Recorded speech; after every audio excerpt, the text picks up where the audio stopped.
Nigga always losing his lighter. Peace, peace, peace.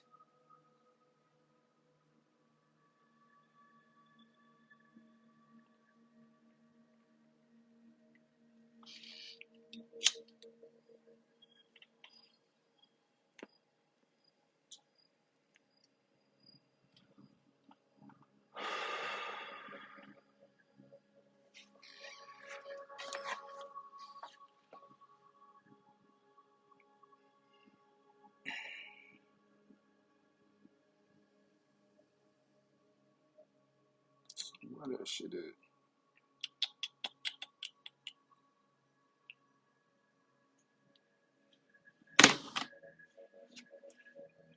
Peace, peace, peace.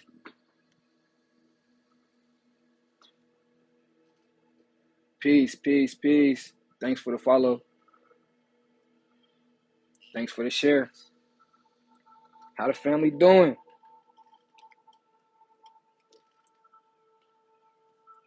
What's that word, y'all? You know how we do. Get down to the nitty gritty. Trying to break down. Trying to get down to the bottom of this gnosis. Down to the bottom of this narcissism, man. Why do I always bring up narcissism? Because I feel like it's something that each and every one of us could find some type of common ground on. And it's an ancient mentality that's not too far from what we've already been feeling in the first place.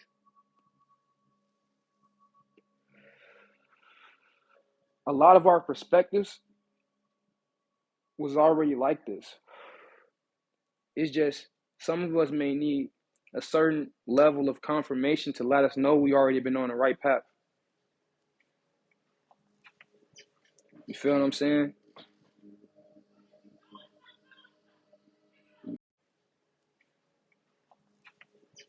You feel what I'm saying?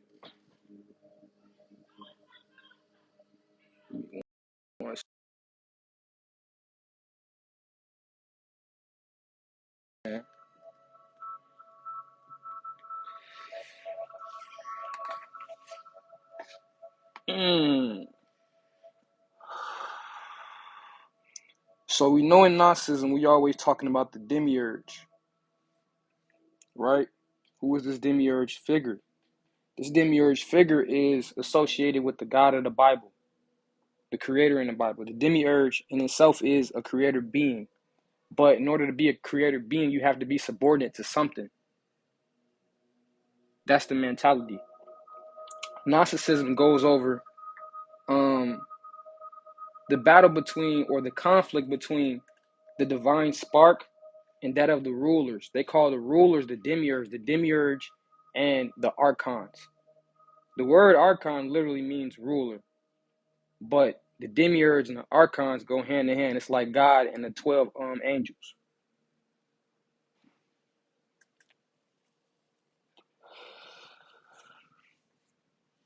Give me 1 second. I gotta go to Gnosticism. I want to go to the actual book itself. If I can find it, I'm always losing it.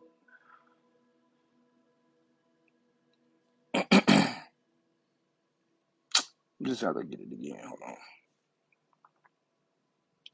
I want to share the role of what the actual autogenius is. The autogenes is supposed to be the self-generated, the self-created. So we know this is talking about the anointed one, the Christ, because in the same text, when it's talking about the self-created being or creating itself, it tells them that he was anointed, or it was anointed with the name Christ.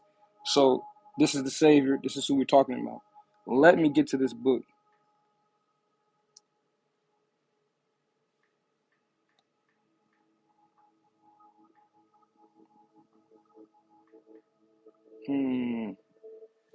There we go.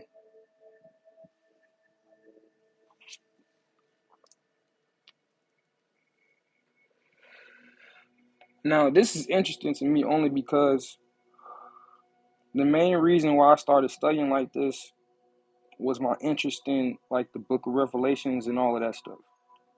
Eschatology, end time events, basically. And it led me to all of this stuff. It say the role of the Gnostic savior or the revealer is to awaken people who are under the spell of the demiurge, not as in the case of the Christ of the emergent or Orthodox Church, to die for the salvation of the people, or to be sacrificed for the sins, or to rise from the dead on Easter. The Gnostic revealer discloses knowledge that frees and awakens people and that helps them recall who they are. The Gnostics, in their interpretation, every last one of us who have that spark inside of us is a quote-unquote savior or revealer. Now, I was doing a little document on this. I don't think I want to share what I had brought, like what I had got it, what I had came across my little breakthrough, but I was breaking down in my document the supreme letter S in the supreme mathematics. Hold on. Oh, here we go. And I've always, it's the letter 19. It's the 19th letter S. I've always said it like savior or self or savior, but it's actually save yourself. It's savior and self in parentheses. And when I said that, it's literally telling you that right there, save yourself. So it says, save yourself is the one possessing the power of God and resurrects the people after saving self. One who saves all who want to be saved and add on to self. Self is the true reality of one, be it man or woman. When I was looking up resurrect, the word literally meant to rise again. And if we understand what's going on here, this divine spark that they're talking about in Gnosticism, it went through a quote unquote fall. And I remember, I always tell y'all, it's been many falls. You have the fall of, what do you call that? Sophia, what everybody called the great mother in the darkness and the nine ether. That was a fall. That particular energy took it upon itself to create another entity out of balance, out of what you call it was just only the feminine energy. Now you have a creator deity. This is what you get when we call a Yaldabaoth, the being responsible for the material world.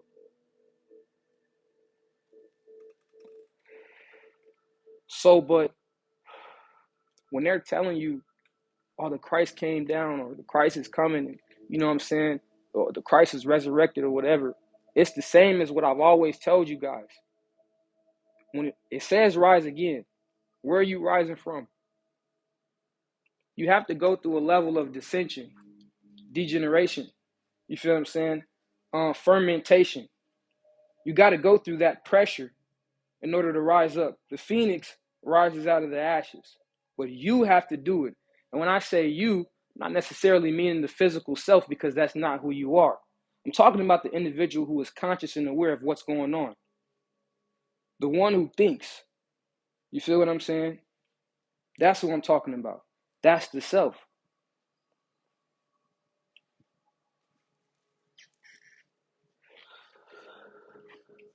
Y'all not even ready for my little breakthrough. I ain't even gonna lie to you. I'm just gonna say that for the lecture. Let's get up there to this. What I'm finna say. Let me see. When enlightened, Gnostics can live a life appropriate for those who know themselves and God. And remember, when they're talking about God, they're not talking about this biblical God or whatever other creator deity that was given to you when you was a kid or whatever. They're talking about this mother-father energy. God the Father and the image of it, Barbello, the overflowing. That's what they're talking about. Because the autogenius is the one that self-created itself out of the essence of that energy is what I'm getting at. So to not even understand, to know this energy is to know thyself.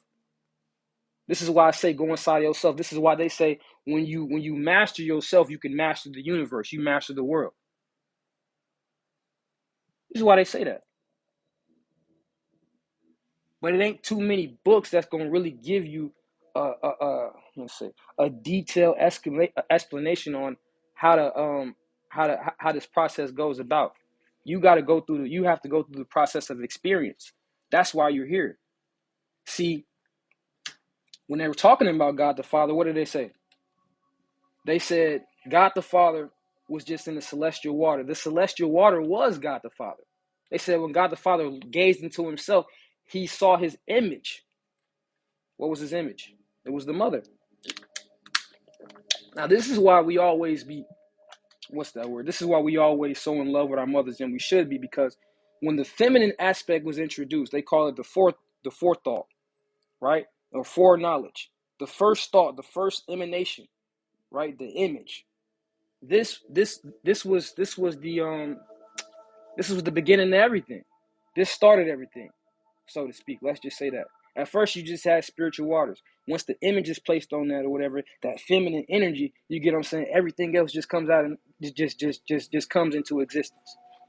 We come out of nowhere, the self-generated or whatever, the luminaries, all of that, as well as this quote-unquote physical world. But we came here for a specific reason. People want to be, what's that word? I get, excuse me. I guess they want to sound, what's the word? They want to sound like a good person or something like that or whatever. You don't know. We didn't come here to be good people. We didn't come here to be bad people. We came here to get an experience. You feel what I'm saying? Bobby Hemmett, he always talked about artificial spirit, and I never understood what he was talking about. I was reading inside of the Gnostic Bible, and the reality of not the reality of the rulers, but it's just after that, like page 156. It's talking about Adam and the creation of Adam. The what do you call that? The chapter is called "When Yaldabaoth Defiled Eve," right? So y'all know what that means. When he did this, they said he had two sons from her. This is when they were talking about Cain and Abel. Another name for them, like I said, was Elohai or Elohim. In the Gnostic Bible, they say Elohim and Yahweh. So these are two different entities that they're talking about.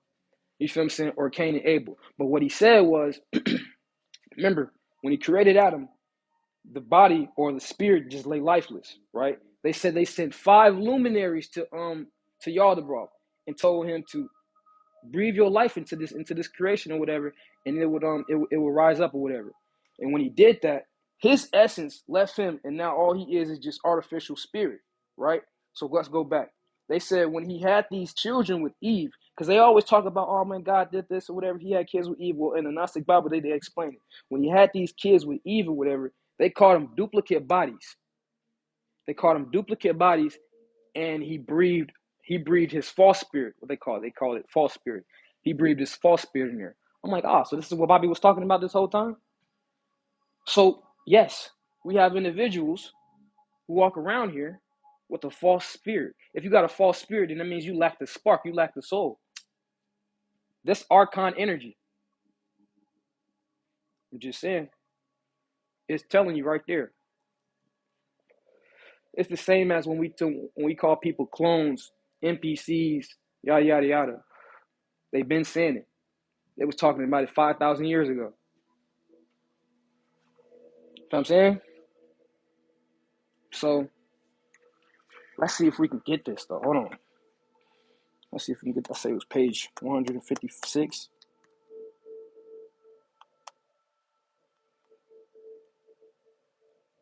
What's up, y'all rocking? How y'all doing? I went too far. I can't say too much because, when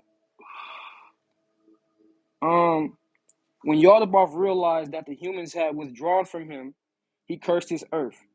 He found the woman as she was preparing herself for her husband.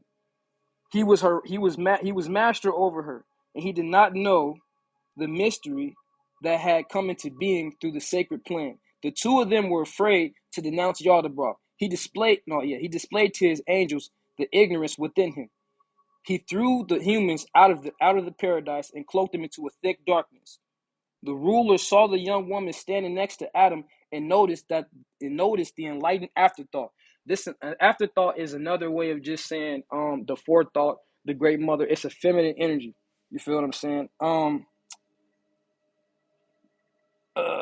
The first ruler, which is Yaldabaoth, the first ruler saw the young woman standing next to Adam and noticed that the enlightened afterthought of life had appeared inside of her.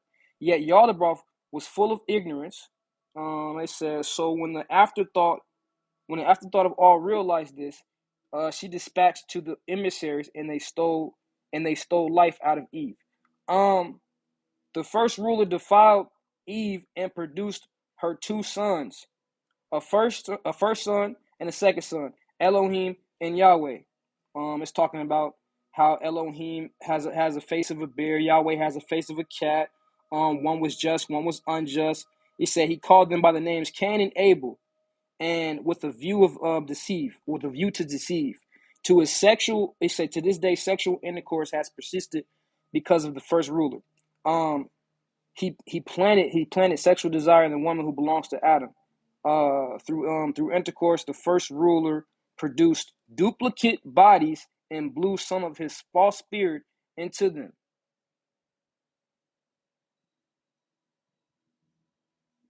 So what does that mean? What does that mean? Because in here it talks about Adam having a true son and naming him Seth. And you know Seth is Soot. And Soot is that black substance. Soot is the first celestial god. Let's go back to the calendar of Dendera that was made, let's just say it's like what, over 100-some thousand years old, right? The calendar of Dendera in Ethiopia. It's a astronomical calendar. In the middle of that, you have Tiamat. That's the great mother. The first celestial being to come out of her is a dog, right? That symbolizes what? Canis Major, Sirius, the celestial, the what do you call it? The dog star. That's it. That's it. The first god. Later they turn into Saturn. What are they talking about here? It's two separate entities that's on this planet is what they're talking about. And now we ain't talking about color. We ain't talking about race. We ain't talking about none of that. We're talking about energy, frequency, vibration, right? Because a spirit don't got no color. Some of us have a spark, and some of us have a false spirit, they say. This is what it's saying right now. So what are we doing here? You call the Most High monad? Just curious. No, I don't. I really don't put a name on it. I know monad means the one, and I'm definitely familiar with that. So yeah, that is a name, the one invisible spirit, things like that or whatever. But just like the Gnostics, see, for me, it's natural. I naturally do it. This is why I naturally gravitate towards Gnosticism and anything that's dealing with that and eschatology and things like that. Because naturally, I don't deal with that. Because when I first got into the understanding, it was an occult understanding. It was you are God. It's agnostic, the same thing, but in the modern terms, we would say occult. So you are God. God is inside of you. Now I understood that these quote unquote spirits, I like to call them spirits, I don't like to call them gods.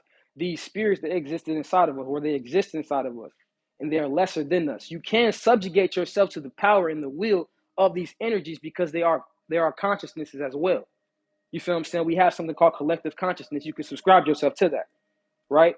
But I understand that if you consciously and subconsciously break free from it, because we can be indoctrinated as children. If you can break free from it and walk from it or whatever, and you know what I'm saying, utilize all of these different things for your own gain, have your own perspective or whatever, then you are God. I also learned that because of the whole monad, the one, and all these things or whatever, right? We name the Gnostics, us, all of that when we talk about, we name this quote unquote higher being, the monad, the one, the great invisible spirit. We do this because with these mundane words, you can't explain what that is. 360 always say, and I'm going to say this because it's facts, that God's name is incommunicable. You feel me? That's why you say something like the one, this, that, and the third, but even things like that is created in the physical realm, right? It's created with mundane words, earthly words. It could be an alien word, but it's still created here, right? So because of that, when you start to put that type of energy and those titles on that type of energy, you start to bring it down here. So then you have to explain it with different attributes and things of that nature. This is when we get into the different spirits and gods and goddesses or whatever. So to just keep it pure, right? I never even speak on that. I utilize these different gods and goddesses or these different energy signatures, but I never speak on what you call the Most High. I understand what it is. And narcissism, this is what we break it down though. But me personally, no, I don't deal with it because I am that. So you're supposed to become it. I know that was like a long drawn out thing, but that was my answer. What's the word though, y'all? Appreciate the likes. Appreciate the follows. Appreciate the love. Side note, I do offer numerology readings. Just hit me up. It's definitely intricate. You will figure out things about your life. Because it's a long drawn out thing. I only like to focus on your core number, your purpose number, and your soul number. Those three things are like tethered together, and they like piggyback off of each other. And they just show you basically things if you're not aware of it. They show you things what you basically need to pay attention to, certain attributes that you have or whatever, certain gifts that you came here with. I also offer consultations. So if you do have like more personal questions and you really want to get to the bottom of things for real, it don't matter what it is, especially if it's something like this. When we talk about quantum physics, the occult, spirituality, things of that nature or whatever, I definitely got you. Also mentorships. That's gonna be what's the word? It's gonna be individually packaged uniquely to that person. You feel what I'm saying? So whatever you want to do, you just gotta let me know and we can do it. So just hit me up. You can hit me up on here. I'd really rather you just hit me up on Instagram, but a lot of people don't have Instagram, so just hit me up on here. Other than that, what's the word? Y'all got any questions? This like I get on here, I'm talking about what I'm talking about, that's cool. But you know what I'm saying? Interaction, that's a thing. That's what we need. If you want to know something, if you have something on your mind, if I can answer it, you know, I might not even give you a good answer. I might just, what's that word? I might can be able to point you in the right direction or whatever. You know what I'm saying? But give me some interaction. What's the word?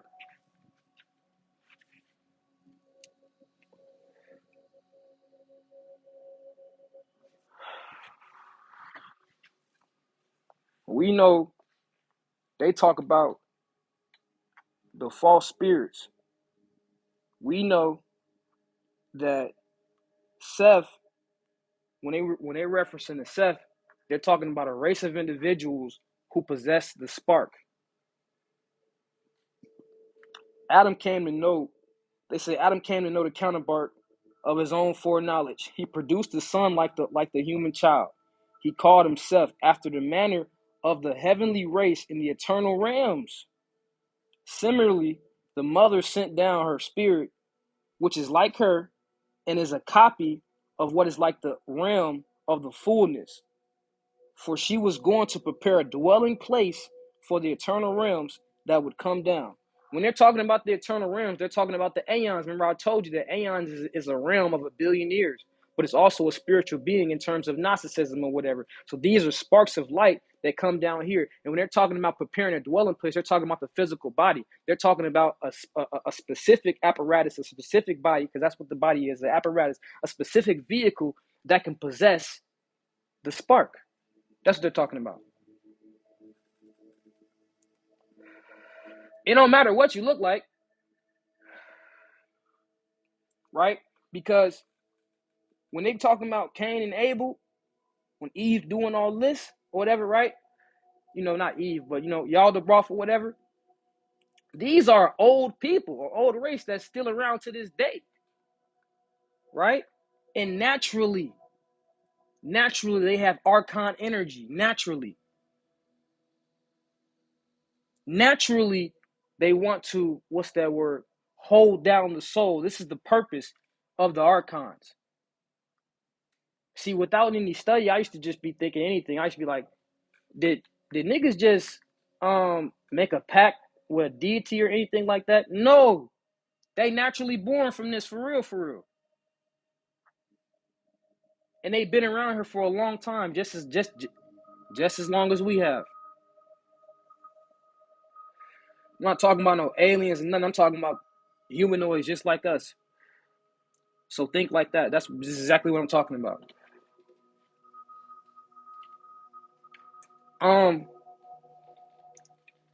You have a group.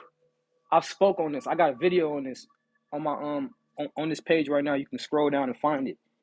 I got a video that's talking about this fraternity. I think that's what you call it. It's a black fraternity. It's called the Boule.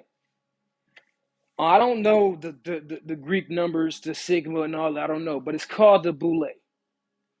When I went back and did the research on there, I found something called the black nobility. You don't know nothing about the black nobility for real unless you look into it. So for those that know about it, that means you actually been studying. Because you don't know. They don't want to know. They don't want to be known. They don't want to be seen. They don't want to be heard. None of that. This is the true hidden, what do you call that? These are the true hidden ones for real, that everybody don't know about. While we looking here, they over there. Why I say this though? The members, like their members, the membership, what do they call them?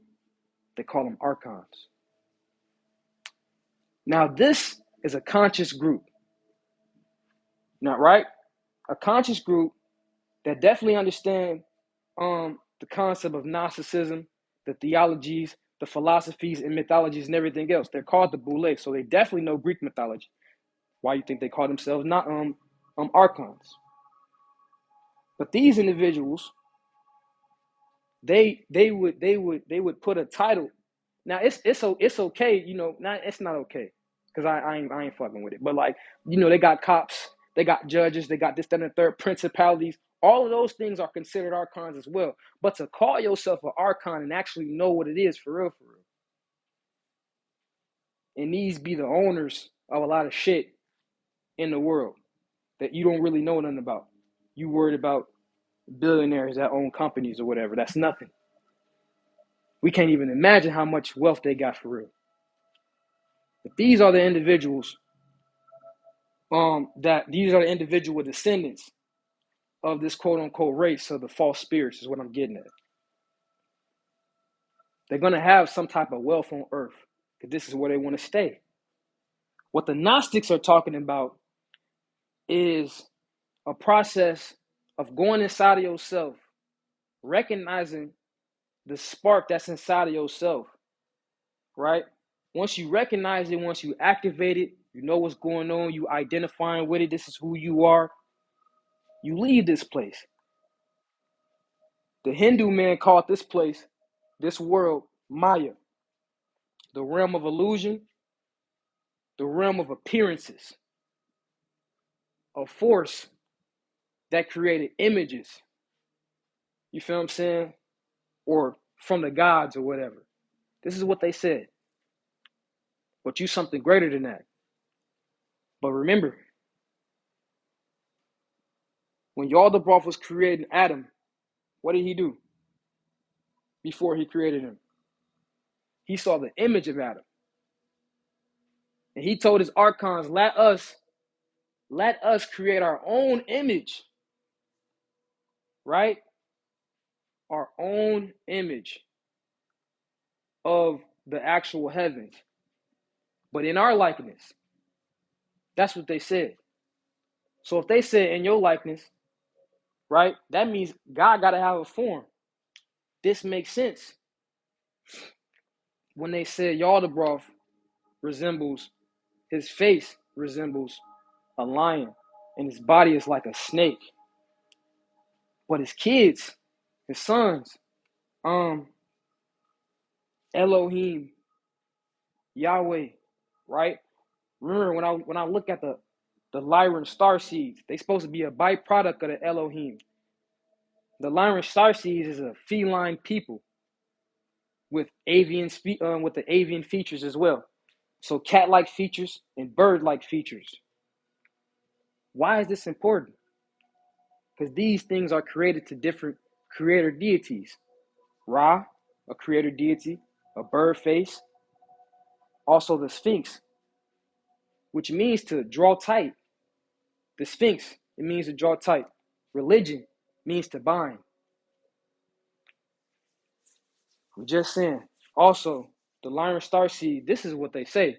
The Lyran star seeds is supposed to have a hand in creating all the humanoid species throughout the galaxy. So what's going on here? We got to get deeper and understand how to connect this stuff for real, and draw our own conclusion, our own perspective. That's all I'm saying. All of this stuff can be fake. In actuality, and if you want to know my opinion, it is fake. I just sat up here and just said it's an illusion. So none of this is real to me, right? But if it's an illusion, if it's a matrix, if it's a simulation, that means it's a system. It's a computer system. It runs on cycles, right? So when you step out of the cycle, what happens? It causes a virus. The system shuts down and breaks down. Certain cycles you don't want to live in. Certain cycles brings your frequency down, right? Then you got to update, because watch this. While you think you actually in order, you still on chaos. They just just refurbishing and re-rocking it, because change or chaos reigns supreme. Change reigns supreme in chaos, right? That's the true evolution, is what I'm trying to get at. So the evolution that they didn't gave to you, that they fed to you, is these cycles, right? The Big Bang Theory. You just had a baby. All of the seasons, every day, every month. All these are cycles, right? All these things are aligned with certain planets in space and time, and certain constellations in space and time. And these things are aligned with what? Different archons. And what do they say about the archons? Malevolent, sadistic beings who had control over the thoughts of many humans, thoughts and actions and feelings and emotions. This is what they said. But you, being the one being the one, you possess all the power to draw back from all these entities that they claim is, is real or whatever, which is just a tool. Like I said, if it's a simulation, you can use this. But you stand in the middle of what you call that clock with those 12 numbers around it. You stand in the middle, you become that black dot. On the Kabbalah, they call it the Dath. Daath, the black dot, which is your pineal gland, which is the gateway to the back of the tree. The back of the tree is all the potential energy. The back of the tree of life is the all potential energy. Right now, everybody working off just the tree of the life. But everything in this life that's been fed to you is false until you can draw your own conclusion, your own perspective, right? Until you can follow your own heart. If not, then it's fake. But what's that word though? I'm just chatting. I just got back. I was out of town for a little second, and I came back the other day. I was doing a lot of work. I'm just trying to go live right now and get back into flux. So we're really just chilling right now. So that's why I said, man, ask me some questions.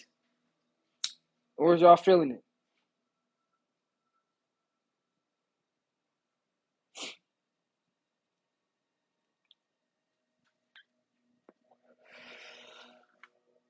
Man, let me see. At work, man, I appreciate you. Man. I appreciate you. No, I really just I know people got their own way of teaching. I really don't think I'm teaching. You know what I'm saying? I just really feel like I'm just sharing my experiences. You know what I'm saying? Sharing the little things that I'm learning or whatever. Um, I feel like when we see certain things like this, it's inspiring, and that's part of that's part of the goal maybe. But me personally, I'm guilty of this. I used to look at things like this, like damn, like I want to do this. You know what I'm saying?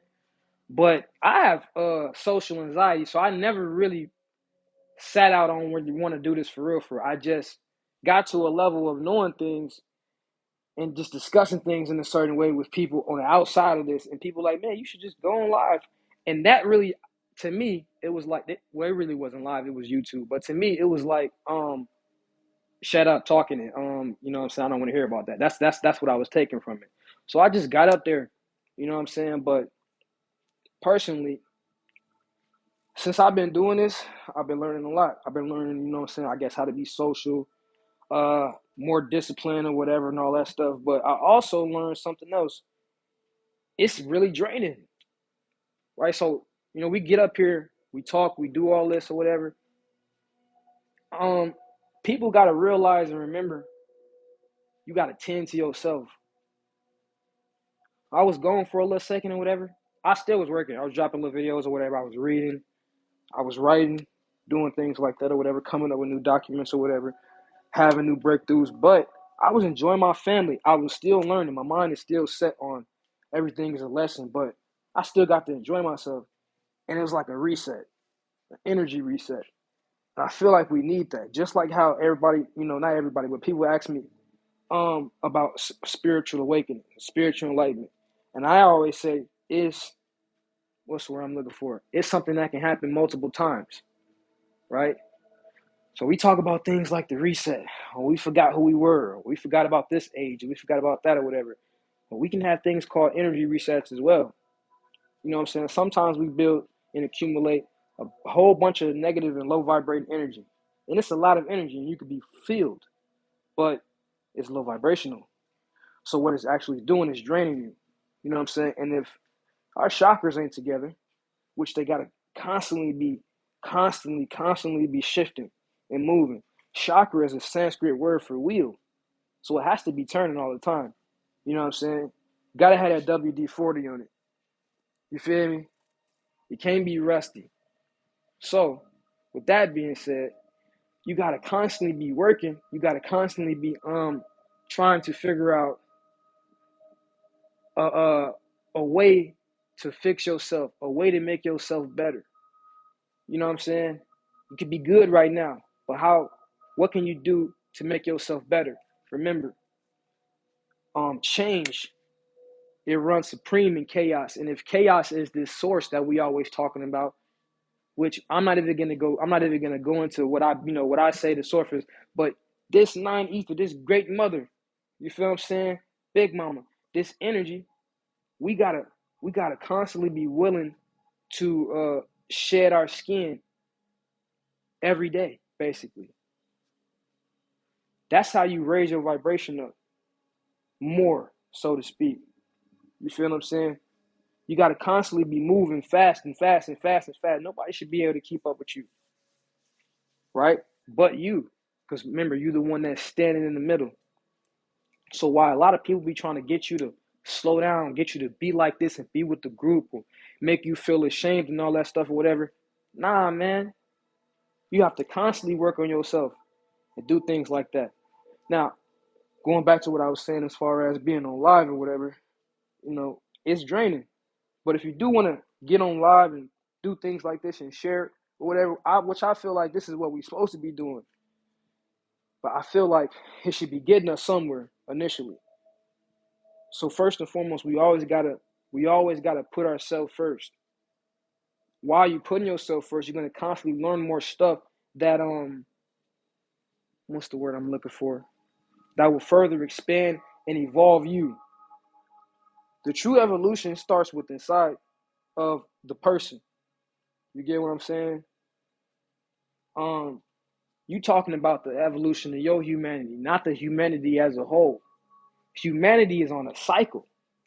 Humanity is on a program.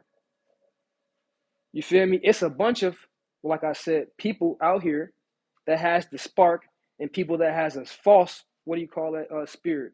And every last one of them could be us. You get what I'm saying? Obviously, it's not us. You know what I'm talking about. What I'm saying is being on the program. At one point in time, you was with the program. Now what I'm saying is create your own program. Reestablish what it is you want to do. Figure out and create a day-to-day, let's just see, practice, right? Start applying different methods to your life that can empower you, right? We're not talking about no self-esteem. You should already be able to do that and establish that within inside of yourself. None of these things in these books or anything like that should be able to or should ever, that's, you shouldn't be seeking that. Oh, I gotta fix, you know what I'm saying, my emotions. None of that you should already know because you know yourself, right? We're talking about the things that has been kept away from us. We ain't grow up learning about our chakras, right? So I tell us to align our chakras, understand our chakras because it's different diseases, it's different ailments and things like that that's associated with unbalanced chakras. And all of them piggyback off of each other. I got a chakra healing book. It's a real good book. So if y'all want that, y'all can hit me up on that too. But it's really important though. Very important. It's your personal body, and I'm not talking about your physical body. I'm talking about your spiritual body. Remember, the Pajera is the perfect human, and the human is the human. And yes, I know I'm a quote unquote black man, and I know when we say human, we're talking about, I guess, the quote unquote black people. But nigga, hue means color, right? But when you look at it on a, what's that word? On an electromagnetic spectrum, it's a frequency of what? Light. So human is the light man, the perfect human, the Pajera is the light man, is what I'm getting at. And the light man, the perfect human, the Pajera is the one that possesses both masculine and feminine energy. We can say Adam and Eve. Adam is the masculine and Eve is the feminine because why? When they put this Pajera in the physical body, at first, as it's still as one, it was called Adam, right? But then they took what they call the afterthought. You feel what I'm saying? Or the divine insight out of Adam and created another being and called it Eve. That's masculine and feminine energy being separated, man. If you ask me. So we still getting an aspect of us still being the one. You know what I'm saying? Still being the one. Two energies coming together, still being the one. That's why I always say you have to have that. So now, dealing with this, because also in there they was talking about the Holy Spirit. They said this, the word spirit to the ancients would have resembled a feminine deity. So when they said Father, Son, Holy Spirit, they were saying Father, Son, and Mother. And the term spirit would mean Ka. You feel what I'm saying? In the Egyptian text. This is a being that's you, that exists once your physical body is no longer here. It's a being that you can no longer see with the physical eye, right? So when they say the spirit or the darkness and the great mother, I understand that. It makes sense. The physical world is supposed to represent creation. It's supposed to represent light. It's supposed to represent positivity, not in a good sense, but in what you can see. It's in your face. It's positive. Negative is the the what you can't see. It's the hidden. It draws in. It's receptive. Feel what I'm saying? Cosmic vacuum. We talking about spirit. We talking about what we can't see. The breath. Breath is another word for spirit. They talked about, what is his name? Y'all about breathing his spirit inside of what? What? Inside of Adam? Inside of whom? Cain and Abel. The duplicate bodies. The ones possessing the false spirit. You know what I'm saying? So it's individuals that still, because they say unjust and just, it's still individuals that still possess that positive and negative energy, even though they low vibration, even though they spirit is false like or whatever. None of that makes no sense. I ain't gonna say make no sense. None of that even matters if you don't know who you are. That's truly what I'm trying to get to. So it could be people out here with a false spirit. It could be people out here with a spark. All these people just don't know who they are, and allow the world to tell them who they are. Allow the world to show them the cycles to be on. Right? I remember I was telling y'all, what's her name? I forgot. Zoe Ekis. I don't know, but y'all see the video. She's a more. She talked about how you have seven different planets, right? And all these seven different planets, they're associated with the seven different chakras or whatever, the seven star sisters or whatever, Pleiades, all of that stuff. And then she said, all these different planets have a different cycle around you. At first, she was talking about the different cycles like retrograde and all that. Okay, I understand that. She's saying individually, you have different cycles that revolve around you. And then she was talking about from your birthday, 52 days from your birthday, and then 52 days from the day that you land on. That's how the cycles are mapped out. So, you know what I'm saying? That's how you can map it out. But 50, 52, I was like, damn. I remember watching this video of Bobby Hemming. He was talking about the Siggy ceremony. And I never known what it was, but it's basically something that's like a renewal. Every 50 years, it's really every 60 years, but sometimes they do it like every 50 years. I don't know. I don't know why. I'm not from over there. But every like 50, 60 years or whatever, it's like a renewal, rebirth, death, and all that stuff, whatever. It brings in like new energy or whatever. So with knowing all that, you know what I'm saying, with my occult knowledge, I was like, dang, you know what I'm saying? This is before I learned what that lady said. I was like, man, you know, I'm 25. I ain't aging until I turn 50. Trying to do my own little thing or whatever until I learned what she said. You have different planets that align with your different chakras or whatever that have different cycles around you. You know what I'm saying? And then she was also saying like certain times, it's in certain seasons or certain times or whatever, you're not supposed to be doing certain things.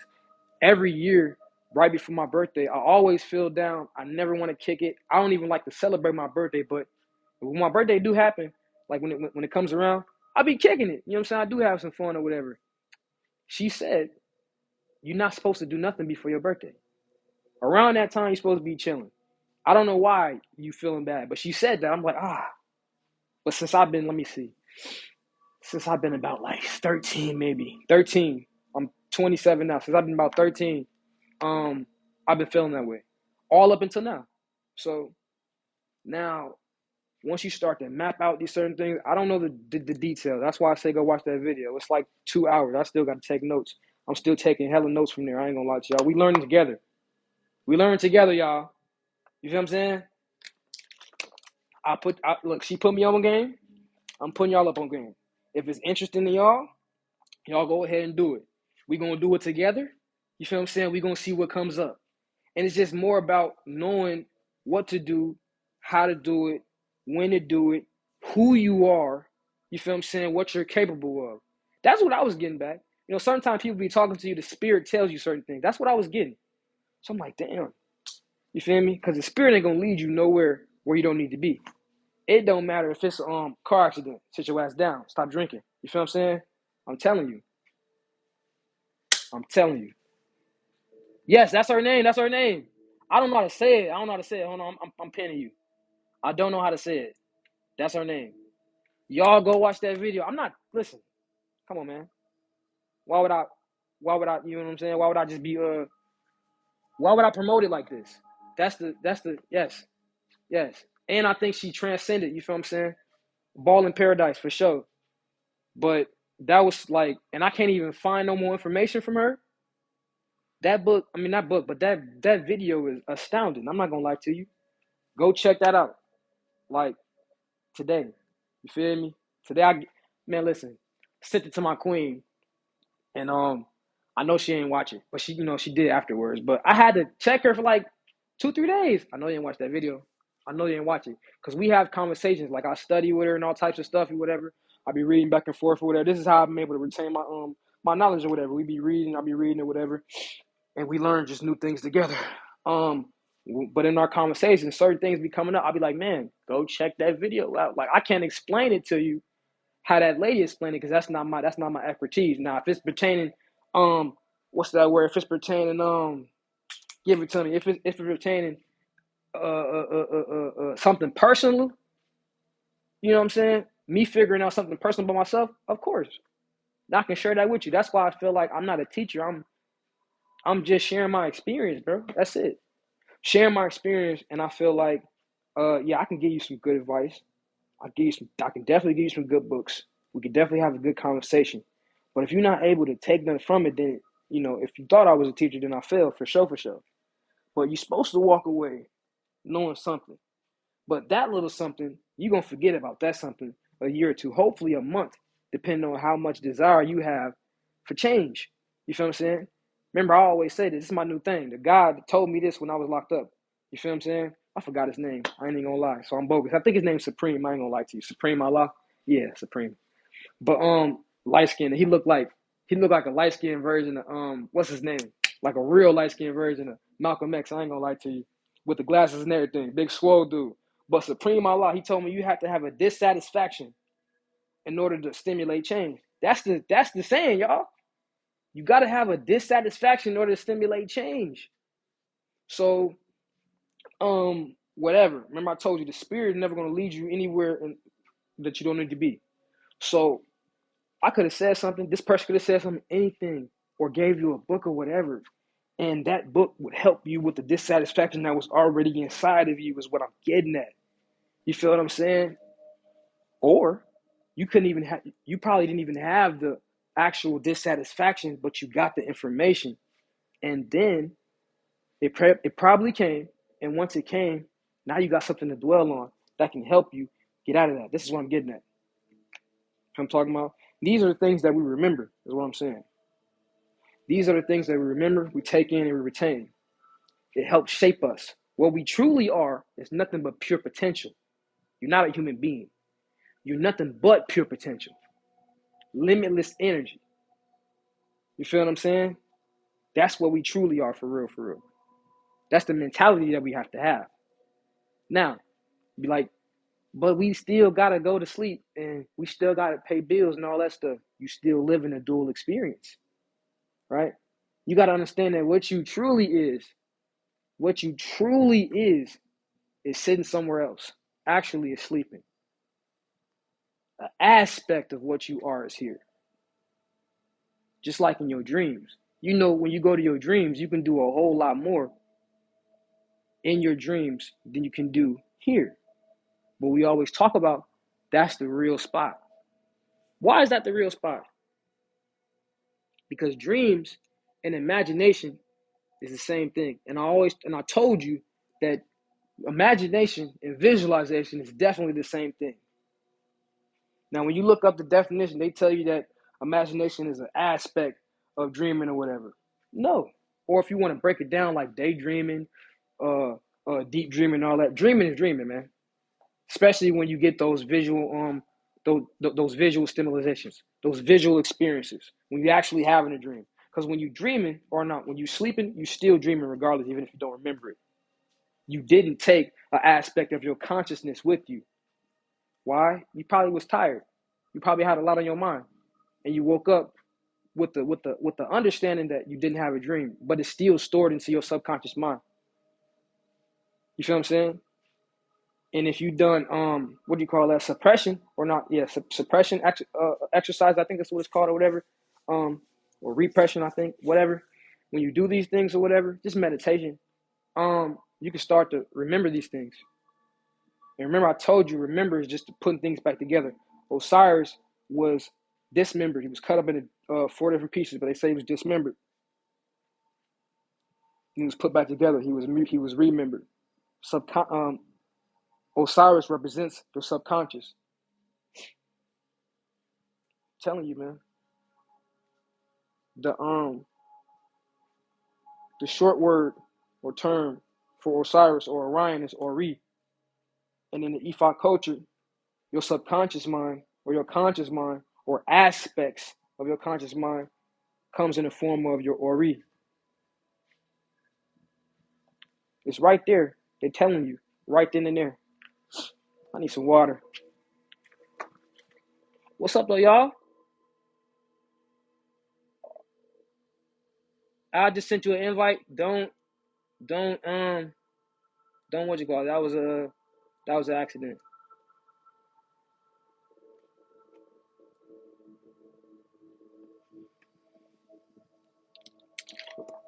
Any questions? Any questions, y'all? Any questions? Cause I don't know, man. I don't know.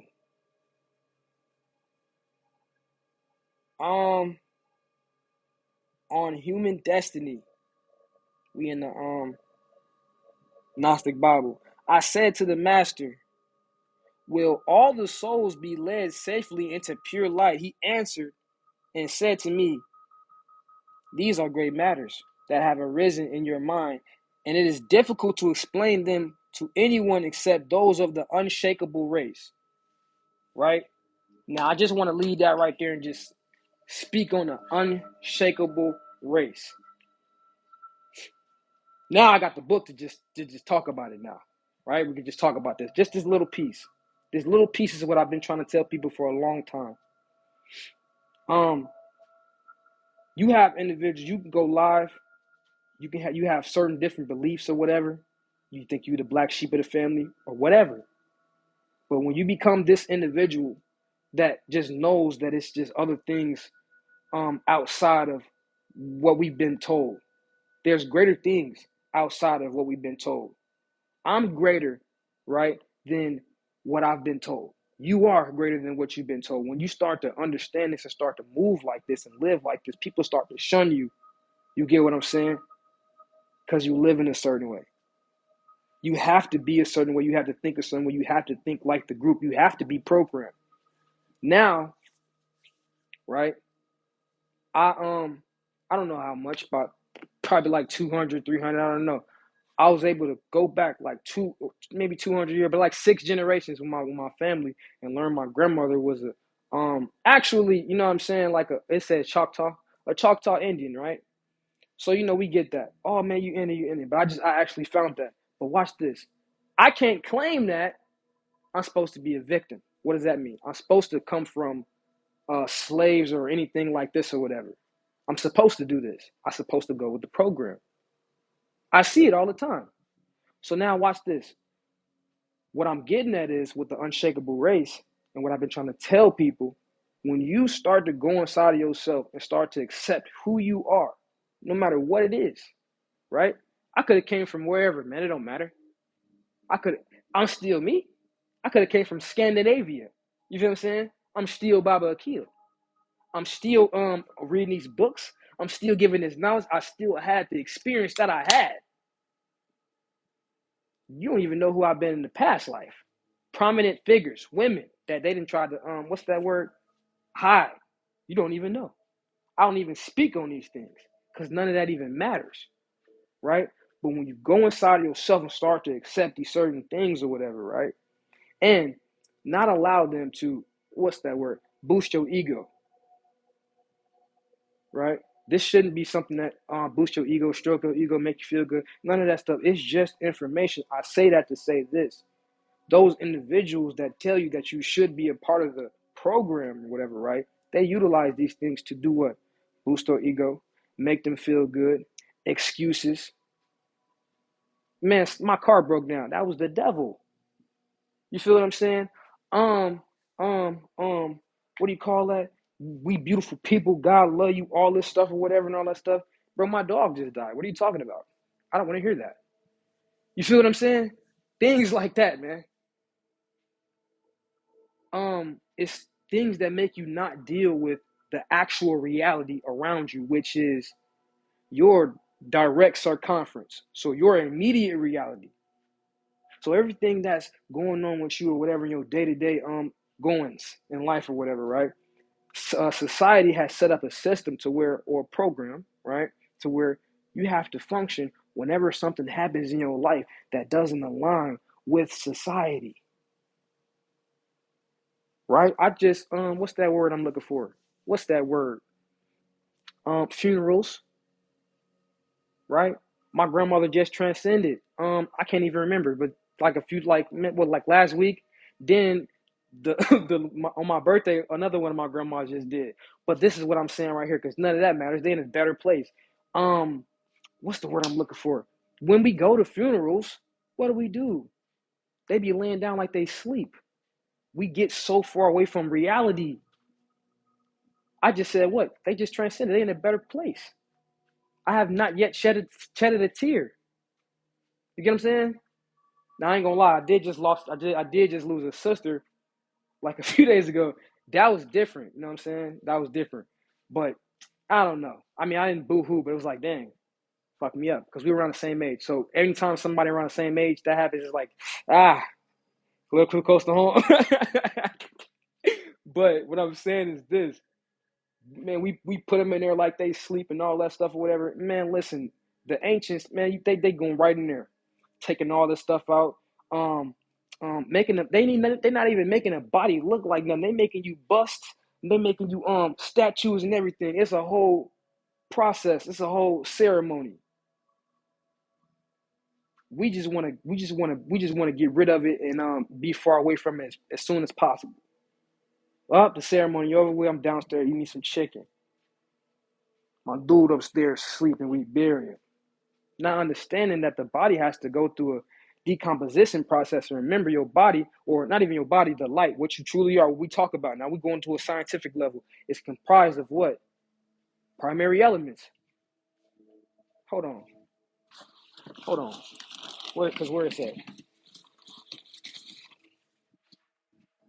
Where's ISIS thesis? I'm just get it. I'm just get it out of here. Um, this ain't the page. Is this the page? I don't think it's the page. We talking about Francis Chipotle in here. I don't think it's the page. Body, yeah, right here. Right here. Remember, the Egyptians, they tell you to go to the Duat. The Duat is what? Is your subconscious mind. It's a quantum realm that's more realer than this realm. It's like the dream realm, but it's more realer than this realm. Okay, cool. They say the Duat means star house, right? In light of the fact that the deceased is no longer living human matter, but a decomposition of the primary elements of human matter: carbon, hydrogen, nitrogen, and oxygen. The Duat, hold on.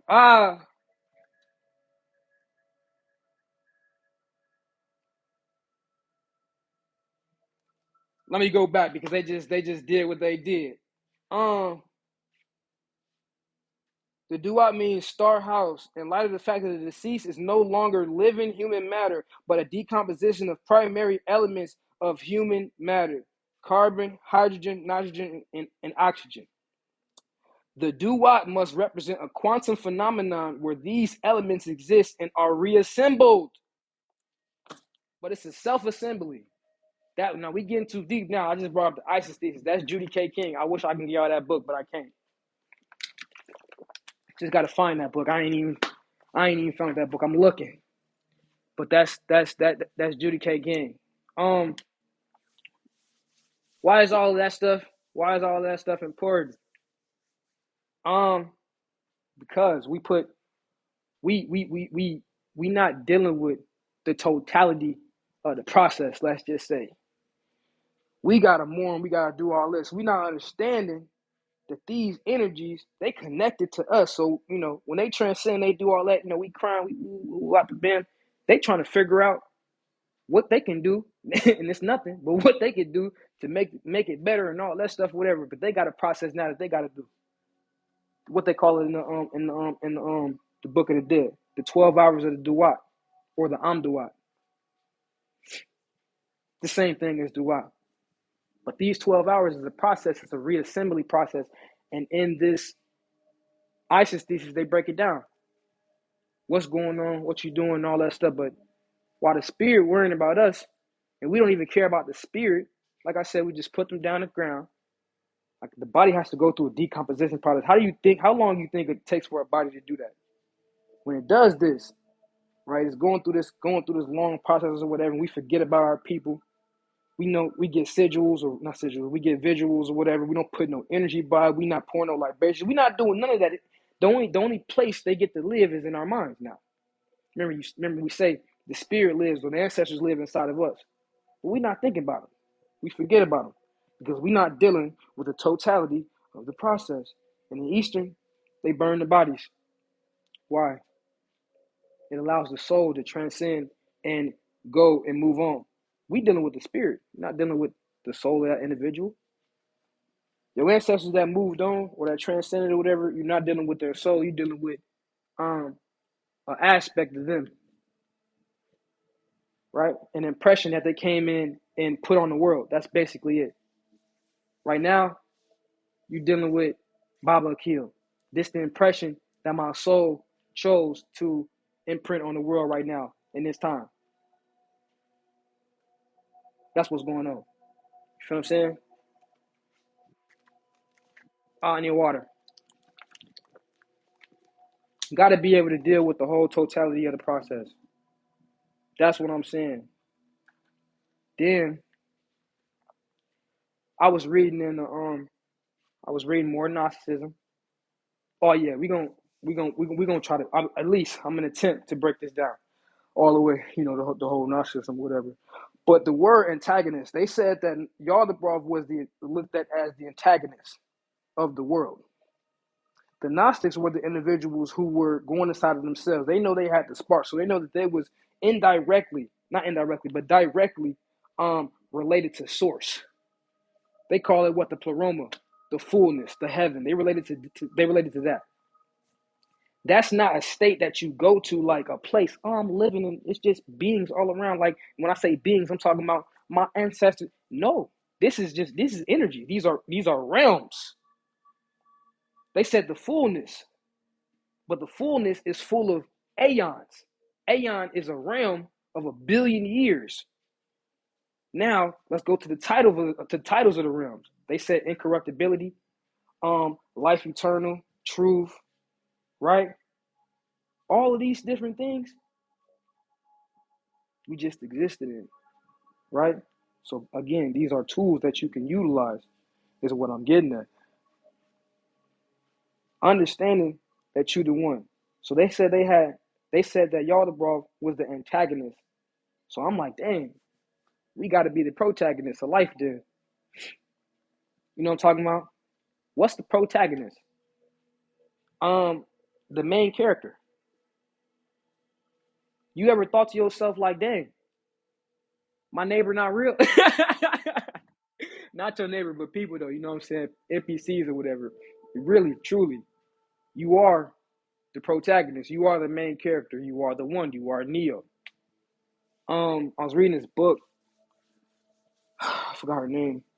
Something LaSalle, Lauren, I think. I don't know. But it's about dreaming or dream walking. And they was just talking about the dream scene and how like when you dreaming, it's literally you're not going nowhere.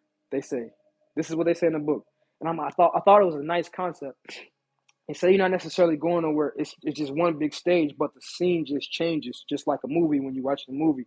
So now when I started to think about it like, dang, if I'm the protagonist of life, I'm the main character or whatever, you know what I'm saying? It's like just everywhere I go, it's literally just what they just said. It's just the scene changing or whatever. I have that ability all the way down to, where I go, you know what I'm saying, what I think about, and all these things or whatever. But if you truly want to bring things into your existence or whatever, you got to go inside of yourself, like they say, because we be dealing with the world, and what do I mean by that? I mean like we look at the world, We look at the ills of the world.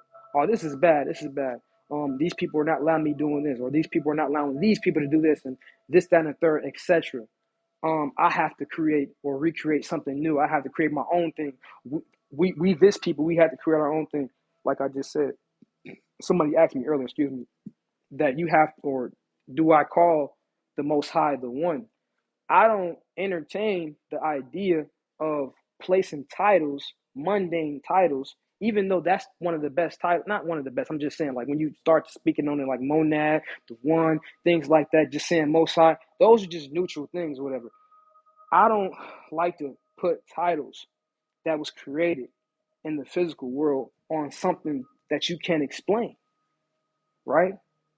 But understanding that that's something that you can't explain is you. I got this understanding because I came from an understanding of I don't believe in that. Like, I don't believe in God. I don't believe in none of that stuff. Then I started understanding, oh, yeah, you God. Not me, but my soul. This body ain't nothing. You feel what I'm saying? You could have been an ant.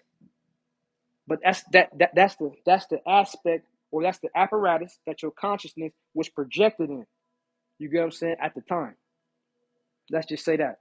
That comes out of the Buddha tradition. What I'm getting at is you are the one. You are the one that's having these experiences. Going all the way back to the Greek mythology, the Titans are now sleeping. The Titans are primordial beings. The Titans were supposed to be destroyed, but they're sleeping. In this in this in this time of being destroyed, their bodies was broken down and this realm was created. They always tell you that you're sleeping. They say the Titans was broken down. This world was created. The world we live in and the physical bodies was created as well out of the flesh of the Titans. They say that's the Greek mythology. Okay? That means in some way, if you don't want to claim it all, you are the parents of the gods, what they call the Olympians, what they call the Neteru, what they call the Anunnaki, right? Anunnaki. Let's break this down, because people always talk about this. Anu. Anu just means sky. Ki means earth, right? Anunnaki is supposed to be the offspring of those beings. That's how that's broken down. But people then took it and made it a religion. It's another way of saying, what's that word? Gods or spirits or whatever, a different pantheon. And when they say Anu, the sky, and the key to earth, they're not talking about our sky and our earth. They're talking about a primordial sky and primordial earth, primordial mother, primordial father. The father god Barbello, on the father god, and then the mother Barbello. That's what they're talking about. And the pantheon that comes out of that, which is a creation pantheon, creator deities, demiurges. You come from the primordial lineage, is what I'm saying. All that extra shit out the picture. You come from the primordial lineage. What that is, that's before all of this. That's before the darkness. It wasn't no darkness. It wasn't nothing. It wasn't nothing to see darkness. It wasn't nothing to see light. It wasn't nothing to hear. It wasn't nothing to speak. This is what you come from. That's what they say. That's what they say the one is. That's why you can't put nothing mundane on it. Okay? Can't put nothing mundane on it. But like what's his name? Bruce Lee? The water. The water is your friend. Become the water. Be shaped like the water. I'm trying to tell you. Now I'm just chatting for real, y'all. I ain't gonna lie to you. I ain't really been up here in a minute. It's really been a few days, but I feel like I was slacking, and I miss coming up here. I ain't gonna lie to you. Like, y'all done made me come out my little shell. I don't know how long it's gonna last, but y'all made me come out my little shell, so I like it. Niggas still nervous. I'm walking around pacing back and forth, obviously. But, you know, um, what do they say? The first step to I guess getting better. I ain't no drug addict, but I'm gonna just use that. The best step to getting better is to acknowledge it. And I'm acknowledging the fact that I don't be wanting to get up here. And it's not the fact that I'm lazy. I be having that social anxiety. You know what I'm saying? I don't know where it came from. I don't know why I have it. That's something personally I gotta go, like I gotta look into myself to figure out. But it's like, dang, when you do that, you know what I'm saying, it helps. And it did kind of help a little bit, just got it on my chest. But I'm just saying though, I like it though. I could share this information. I'm asking y'all, do y'all got any questions or whatever? Doing my best to keep up and give y'all these books that I'm referencing from or whatever. You know what I'm saying? If anybody actually wants the actual references or whatever, because some of the books like that one with the dream one, I don't know. I just started reading that like a few days ago, but I can't think about the name right now. Y'all just gotta hit me up and just ask me. Got you. That ain't nothing. But I want y'all to get this though. You know what I'm saying? I want y'all to get something. I don't know. I'm a giver. You feel what I'm saying? I like to give, bro. Nah, don't get me wrong. Don't get me wrong. Some of the stuff don't be free. Don't get me wrong, but this stuff be free. I be just a lot of stuff do be free, but I ain't finna just be can't just be giving all my energy out like that. But right now, we here. But earlier people was talking to you. Y'all was saying y'all was at work driving. Don't be texting me and doing no dangerous stuff like saying no stuff on the chat and you driving. You know what I'm saying? Or you at work. Don't do no stuff like that. You feel what I'm saying? Don't even say nothing.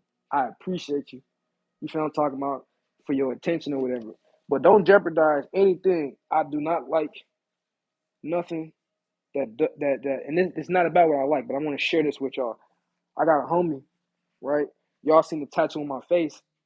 I got a few of them. I got 3 of them. But the one above my eyebrow, my homie, he transcended in a car accident. But this is the crazy thing. We was locked up. Now, this is my homie from the world, but we was locked up. And for whatever reason, he say, bro, if I, you know what I'm saying, would you get my name tatted on your face if I was, I'm like, yeah. You know what I'm saying? If that happened to me, would you, you feel me? Would you basically honor me? He said, yeah. I was like, bro, I don't want to talk about this. That's kind of weird that you just said that. And 4 months after that, it happened. Like when he went home, they was like, man, bro, you know what I'm saying? It happened. Basically, he got into a car accident and his heart exploded. He was asleep. You feel what I'm saying? And they was sipping that drink. That's why I don't condone that neither. I've definitely tried it, obviously. I was a kid at some point in time. I never liked it. I don't like feeling like that, but I don't condone that, and I understand now why I don't why I didn't earlier, and that shit happened.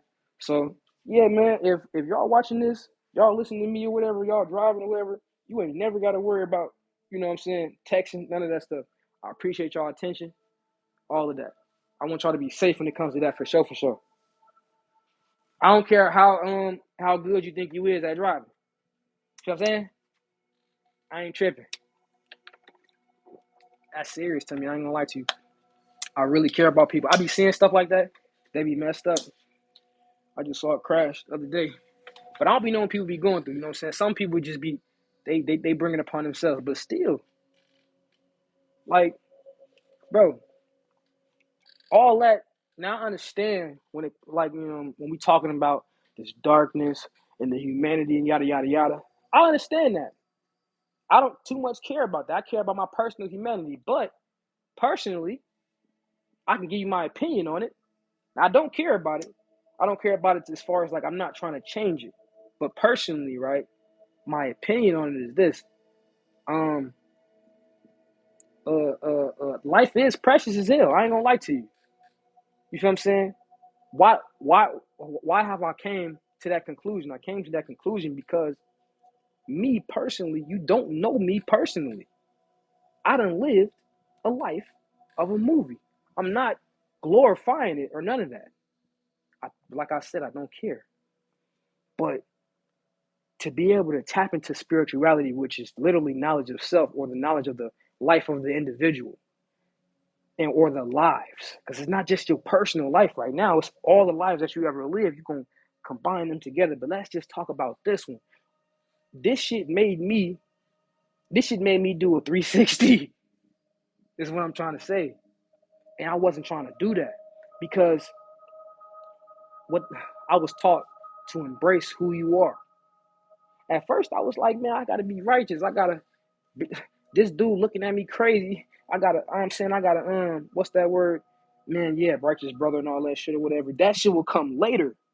You gotta be yourself. Excuse me. That's what I'm saying. It's a whole bunch of it's a whole lot of methods, morals, and practices I follow or whatever now that I would have never seen myself doing back in the day. I naturally just gravitated towards it when I say naturally, I mean like naturally. Like I just started doing stuff and I just learned about it, read it in a book. Like, dang, this is something for real. You feel what I'm talking about? That's what I'm getting at. So, and I think a lot of that came from me just looking at my life, my early upbringings or whatever. Understanding that the shit I went through, it didn't affect me. Meaning like, yeah, it was quote unquote bad. Yeah, I had trauma. Yeah, all this stuff that happened or whatever, but it didn't affect me. All of it had to happen. It didn't affect me, meaning it didn't nigga, I'm not dead. It didn't kill me. You know what I'm saying? It had to happen. At sometimes or certain situations, you don't understand why things are occurring. But hindsight is one of the best tools that we have now in the modern time that we didn't have in the past because nothing happened. When you go all the way back in ancient time, there was nothing we can go back off of besides going inside of ourselves and looking at potentialities, which you still can do. But now you have something called hindsight. This is a list, a collection of what? Events, places, things, happenings. You feel what I'm saying? You can look back. That's time stamped and dated. Some be off because, stuff be plagiarized or whatnot or whatever. But you get where I'm going. Feel what I'm saying? This shit made me do something completely different. All those funny ass memes, they be talking about YNs. It's a new name every year or every however many years or whatever, right? My era was before 2012. That's the year I got locked up. In that year, I got locked up in 2011. I think. Yeah, I did. And I came home in 2012 and I got locked back up in 2012 and I was gone for a minute. And that year I was watching all these people take off doing this with the music and all that stuff, whatever. This is what I'm saying. People glorify this lifestyle. You feel what I'm talking about? I've actually lived the lifestyle. And naturally, I just did what I did, like what I'm doing now. Like I naturally just gravitated towards this. All the signs and symbols has been there. Like I had a lot of conscious people around me and my family or whatever. But like I said, I was rebellious. I'm not trying to hear none of what you're talking about. I don't care about anything, especially if it was coming from my father, which, I definitely followed his footsteps when it came to consciousness. But I think I did. I think I utilized it how I was supposed to utilize it. Now I'm here. And this is what's important to me, is what I'm getting at. Going back to the unshakable race. You're never supposed to have anybody tell you who and what you are. I went inside of myself and I figured it out. When I figured out my lineage, I asked my people. We have oral tradition. I have people that's still alive that told me, yeah, this is that, this is so-and-so, this is so-and-so. Then I looked them up and cross-referenced that. I'm like, oh, wow, this is this. Astounding. You feel what I'm saying? But even that's nothing to give me pride or whatever. It ain't really nothing to give me confirmation. Because technically we already knew that personally, you know what I'm saying? But a lot of us, we already knew certain things. Your people will tell you certain things, whatever. Remember, I'm talking about your people. Your people are related to you. When they go and they transcend, they go back inside of you. It's a certain connection. It's a bloodline. It's lineage. It's all of these different things or whatever. We start to understand these things and don't subscribe to a lot of stuff that doesn't connect to you and that is not conducive to your actual life, your actual humanity, your actual evolution personally, right? The things that's pure to you, the things that's always talking to you, that's always there, will start to become louder. You can start to hear it more. We always have we have a gut feeling. A lot of us have that feeling when we're by ourselves and we're alone, but we get a feeling of it's individuals around us. We know the feeling of people around us when we're not looking at them. When we're in a room and there's people in the room and it's filled, we know that feeling. But some of us get the same feeling when we're alone. It's a lot of spirits around you. These spirits always been around you. When you was a baby, you was smiling and laughing at them. When you was a kid, you probably saw them. They was probably one of your what do you call that, imaginary friends or whatever. You probably placed the energy of one of these spirits or entities or whatever inside of one of your dolls or one of your toys or whatever. You feel what I'm saying? Right? They always been around you, helping you. You get what I'm saying? Either way, to do whatever you want to do. But when it comes to religion, some of these people, imaginary friends, they seek to rule the world. You feel what I'm talking about? And everybody's opinion, everybody how they feel, all their emotions, whatever. They want to rule too much. I ain't gonna lie to you. Doing too much. I ain't gonna lie. That's too much, gang. But listen, guys don't got any like if you ain't got no more questions, I'm probably finna, you know what I'm saying? Go ahead and get up off here. Like I said, this really wasn't like a lecture, nothing. It's not. I don't do lectures. So if I say lecture, I'm just saying it. But this a build. We just build right now. Feel me? But if y'all want the consultations or whatever, hit me up. You want the mentorships, hit me up. You want the numerology readings, hit me up. And we can take it off. We're gonna take off. Like I said, I want to see everybody be great for real, for real. Like when I say everybody, I mean us. I don't care about nobody else. We all believe the same. God, God create. I don't care about none of that because we all don't vibrate the same. You feel what I'm saying? We all don't vibrate the same. And in order for me to help you, if you're low, if you're vibrating low, I have to stoop down to your level.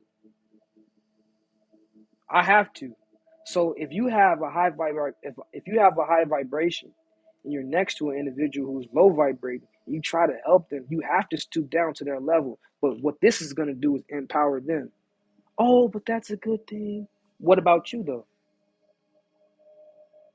Oh, but it's not about that. But it is. Because while you're giving them bricks to build their house, when you turn around and there's no more bricks for you to build your house and you say, hey, I need these bricks. You never know a person's intentions. You never know, you never know what they intended. I intended to steal your energy, and build my house. Now, F you. I'll holler at you tomorrow or the next. Matter of fact, call 911. Get off my property. You feel what I'm saying? They won't usually give it back either. No, they're not gonna give it back. But that's okay because that is a lesson within itself as well. I'm just saying, I'm trying to give you a mentality that we had in the ancient time. This is a type of mentality that we had in the ancient time, and we were given individuals, a given people, a loving people. You feel what I'm saying? We had no problems with the economic structure, with finances. We had no problems with none of that. We build all types of things. And you will never see no literature on, yeah, well, we need to do this, we need to do that. You will see you will see people writing on what they did, but you will never see them on like, yeah, well, this is how this came about. No, man. You will see the gods that represent certain crops, certain metals, certain times, certain days, and all that, right? But when I tell you that all these things exist inside of us, align with our chakras, align with our central nervous system, align with the what do they call that? The nadis, which I would call them the spiritual veins of the body, right? With all of this stuff, now I get what's going on here. They just probably had the best green thumbs. They was the best miners or whatever. You get what I'm saying? This is how far we're going. They was connected to the land, so to speak. So that's why I say this. This is why I say this. These individuals being connected to the land, they were also connected to each other quantumly or by way of collective consciousness. Remember I told you about the 100 monkey effect. 100 monkeys over here don't know each other. 100 monkeys over here know each other. They taught one group to clean their fruit off with water at the ocean. And naturally, the other ones have never done it before, just started doing it. In Chicago, you know what I'm saying, we two-stepping. In Memphis, we Memphis juking. You feel what I'm talking about? It's just, bro, we all quantumly connected, bro. We doing this shit here. And we know it. You feel what I'm talking about? On a subconscious level, though. We have to know it on a conscious level and align it subconsciously, right? Align it subconsciously, in a conscious way is what I mean. So the things that's going on in the subconscious mind, right? All the influences should be consciously controlled by you. So all your influences that will program your mind should be programmed by you is what I'm getting at. This is the conscious is what I'm talking about. Align that with your conscious mind. And when you do that, you start to see the you start to see it all play out. You feel what I'm talking about? But look, the headphones just died, so that's a sign right there. Like, what'd he say? BB King, the thrill is gone. I don't be listening to BB King like that. I just be listening to him and tapping to my granddad. But yeah, man. I don't know. You know, I keep on saying like, I'm gonna get back. I'm gonna go live. I'm gonna do this. You never know, man. I just appreciate y'all for tapping in. I appreciate the likes. Yeah, I appreciate the likes. I appreciate the love. Yeah, man, I appreciate the attention, man. We got some stuff going on. I got a new document that I'm working on right now. I don't know, like I found this little breakthrough. I think y'all gonna like it. I don't really want to talk about it right now. I'm not gonna talk about it right now. But man, I don't know, man. I just think I appreciate y'all, because I know that the only reason I'm learning the stuff that I'm learning right now is because I done been so dedicated with going live or whatever, and I guess teaching or sharing my experience or whatever. I always study. I study all the time, but my study always be chaotic. It always be all over the place. But since I've been doing this now, I found something to really focus on for real, and because of that, it's been giving me like, what's the term when you go around full circle, like full circle effects. It's been giving me that. Like, it's a lot of stuff that I've learned prior that I really didn't know what it was. It was just coming across, but I've embodied these things. You know what I'm saying? I've became these things. The information just started to come to me or whatever. But now that I have something to really focus on or whatever, I really see how aligned I actually am with the information that I've been presenting, and I've just been learning this whole entire time. Even though I feel like I've been learning a whole lot, but it's like, dang, it's all the same thing. So I just appreciate y'all for being here, because like I said, man, if it wasn't for y'all, none of this would exist. Yeah, man. But hey, you already know what to do. If you wanna get the consultations, just hit me up. If it's something simple, we can work out something. I got something for that too. If it's something in depth, like you really want to get down to the nitty gritty of certain things or whatever, because my consultations really be like readings for real. I just really don't like to say that, because that's what people be looking for, and we not finna be doing all that. But I do be channeling while I be chatting with the individuals. You get what I'm saying? But don't just, you know what I'm saying, we ain't finna be doing all that.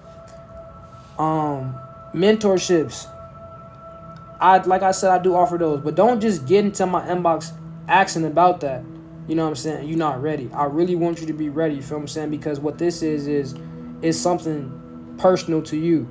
You get what I'm saying? A lot of individuals don't know what to ask for. A lot of individuals like me will be reading books, practicing stuff, gaining energy, having experiences or whatever, not knowing why it's happening to you at all, and it could have been avoided. You feel what I'm saying?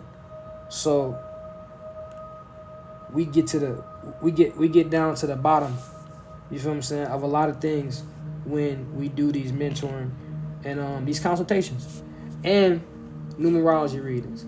I really like my the little numerology readings. I didn't think it was gonna be a thing for real, but it's a thing and I like it. You know what I'm saying? It personally, I feel like it just, cause I be doing it on myself, and I just be sitting back now trying to figure out what can I do with my little numbers or whatever. Just learning more about myself basically, and about these numbers. I've never really been a number person like that. But yeah, how to tell the difference about what, Brody? Or, I don't want to disrespect. You feel what I'm saying? Don't want to disrespect, but how to tell the difference? What's the question? What's that question?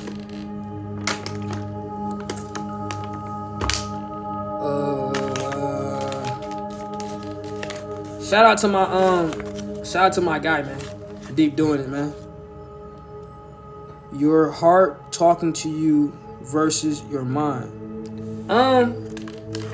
Easy, bro. Listen, you have to get your first and foremost. When I'm saying, bro, hopefully I'm not, I don't want to be disrespectful, but you got to get your emotions aligned. This is why I always talk about the chakra. But since you just brought up the heart and the mind or whatever, you get what I'm saying? This the ego. That's what I'm talking about. When we talking about the mind, or we talking about consciousness, because the ego is still a version of, or the consciousness is another way of saying ego as well. It's what you identify with and who you think you are, but it's not actually who you think you are. So in your heart, right, your heart is connected to your pineal gland. So your heart chakra is connected to your pineal gland, as well as your solar plexus, as well as something that they call your intuition, which is really a feeling in your gut, in your stomach. Now, while people be looking for a scientifically proven fact or whatever, I really feel like it's already scientifically proven when we already know to go with our gut feeling. When we go with our gut feeling in certain situations, see, certain times when we feel that gut feeling, whatever, that's a warning feeling. But a lot of times we don't listen to it, and then we're like, I gotta listen to it. Okay, cool. What I'm saying is, the more and more you start to listen to it, the more and more you build what they call a sympathetic link.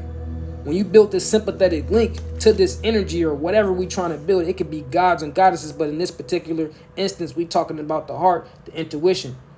You have to start acknowledging it. That's what you're doing or whatever. So when we paying attention to that gut feeling or whatever inside of our stomach, that's listening to your heart, basically. I know it sounds crazy because it's like, dang, that's my stomach or whatever and all that stuff, but it's a heart there as well.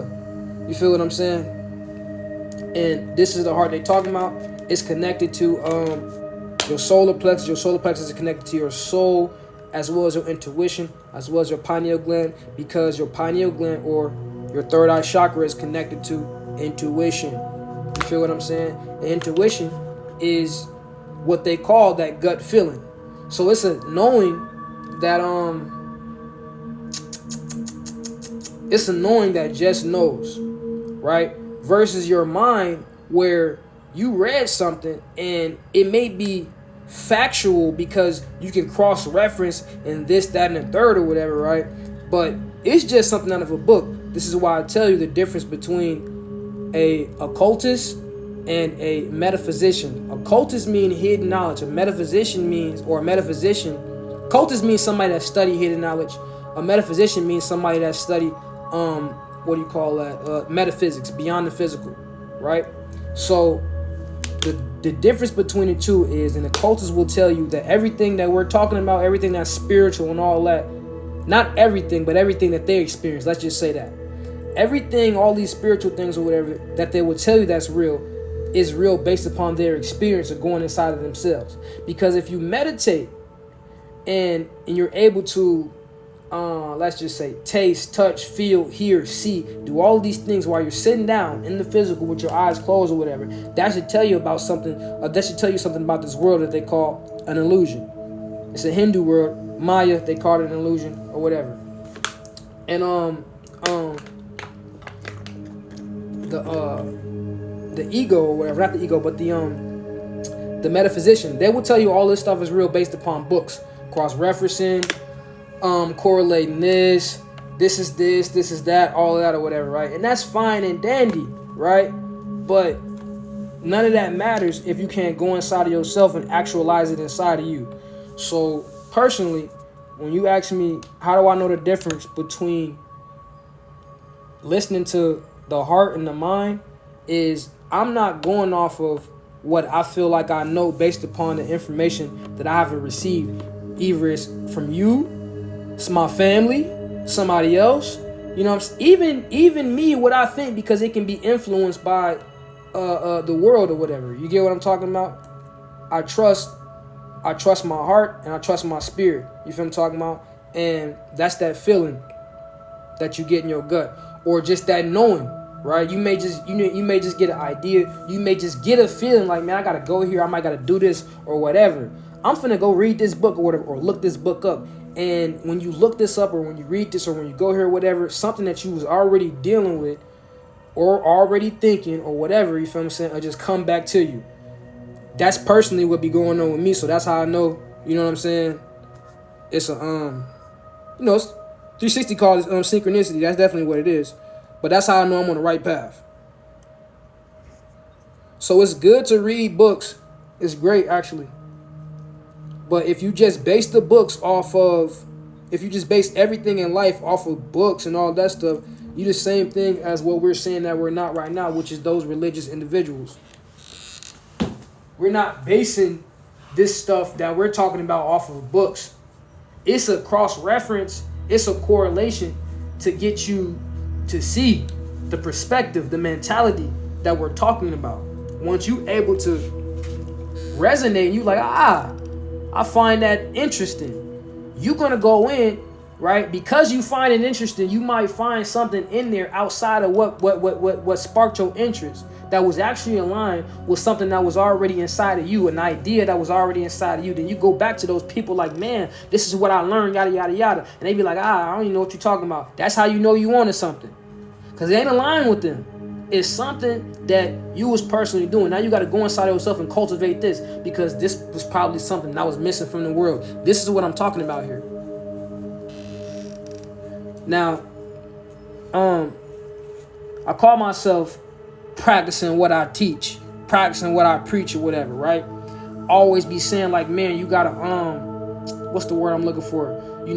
5 to 10 minutes or whatever of mindful meditation. So I call myself doing it. I created my own little affirmation. I feel like I created a meditation where, like a crown chakra opening meditation. Reason why I say that is because I'm doing a mudra. I'm saying what's the word? I'm saying my affirmation. I got my little eyes closed or whatever. I did time it. I was started off doing 5 minutes, but close to the end, usually when I meditate, I feel a pulsation in my pineal gland. You feel what I'm saying? But when I was doing this little meditation, I like my head, I felt like my head was you know what I'm saying? expounding, like my crown was expounding, and it was a sense of knowing. And then I got emotional too, and I was like, dang, I ain't never felt this before. You feel what I'm saying? So I'm like, okay, cool. But none of that even excited me. What excited me was like, I can create my own thing. Cause like, dang, now I'm actually getting to this. So this is why earlier I said I thank y'all, I appreciate y'all for coming in and listening to shit like this, because I would have never came up with that if I would have never been on here talking to y'all. Yeah, bro, my head, like, it felt like my shit was expanding like this. I can feel like first, it felt like a little piercing sensation just going up, right? And from that sensation, it felt like everything was expanding out of here. I really can't explain it, but I just felt a sensation in my head. And I'm telling y'all about this now only because I did it. Let me see. I want to say maybe 5 or 6 times before, just to make sure that I wasn't, you know what I'm saying, I wasn't hallucinating, everything was happening how it was happening. Because the first time I did it, I was laying down and I was like sleepy. This is before I actually took the initiative to say, this is what I'm finna do, I'm committed or whatever. And my pineal gland was pulsating, and I was like, I've been felt that. Like that's nothing to me when I meditate or whatever. So this was new to me. This is why it's exciting. But I was like, damn, I'm actually doing it. You feel what I'm saying? Like, this shit actually happening. So yes, bro, this shit real. Follow your heart. Follow the things you want to do. This is what I'm getting at. Follow the thing. Follow what you want. Somebody said, accept their assert. If it's your head, your pineal gland or whatever, you probably doing.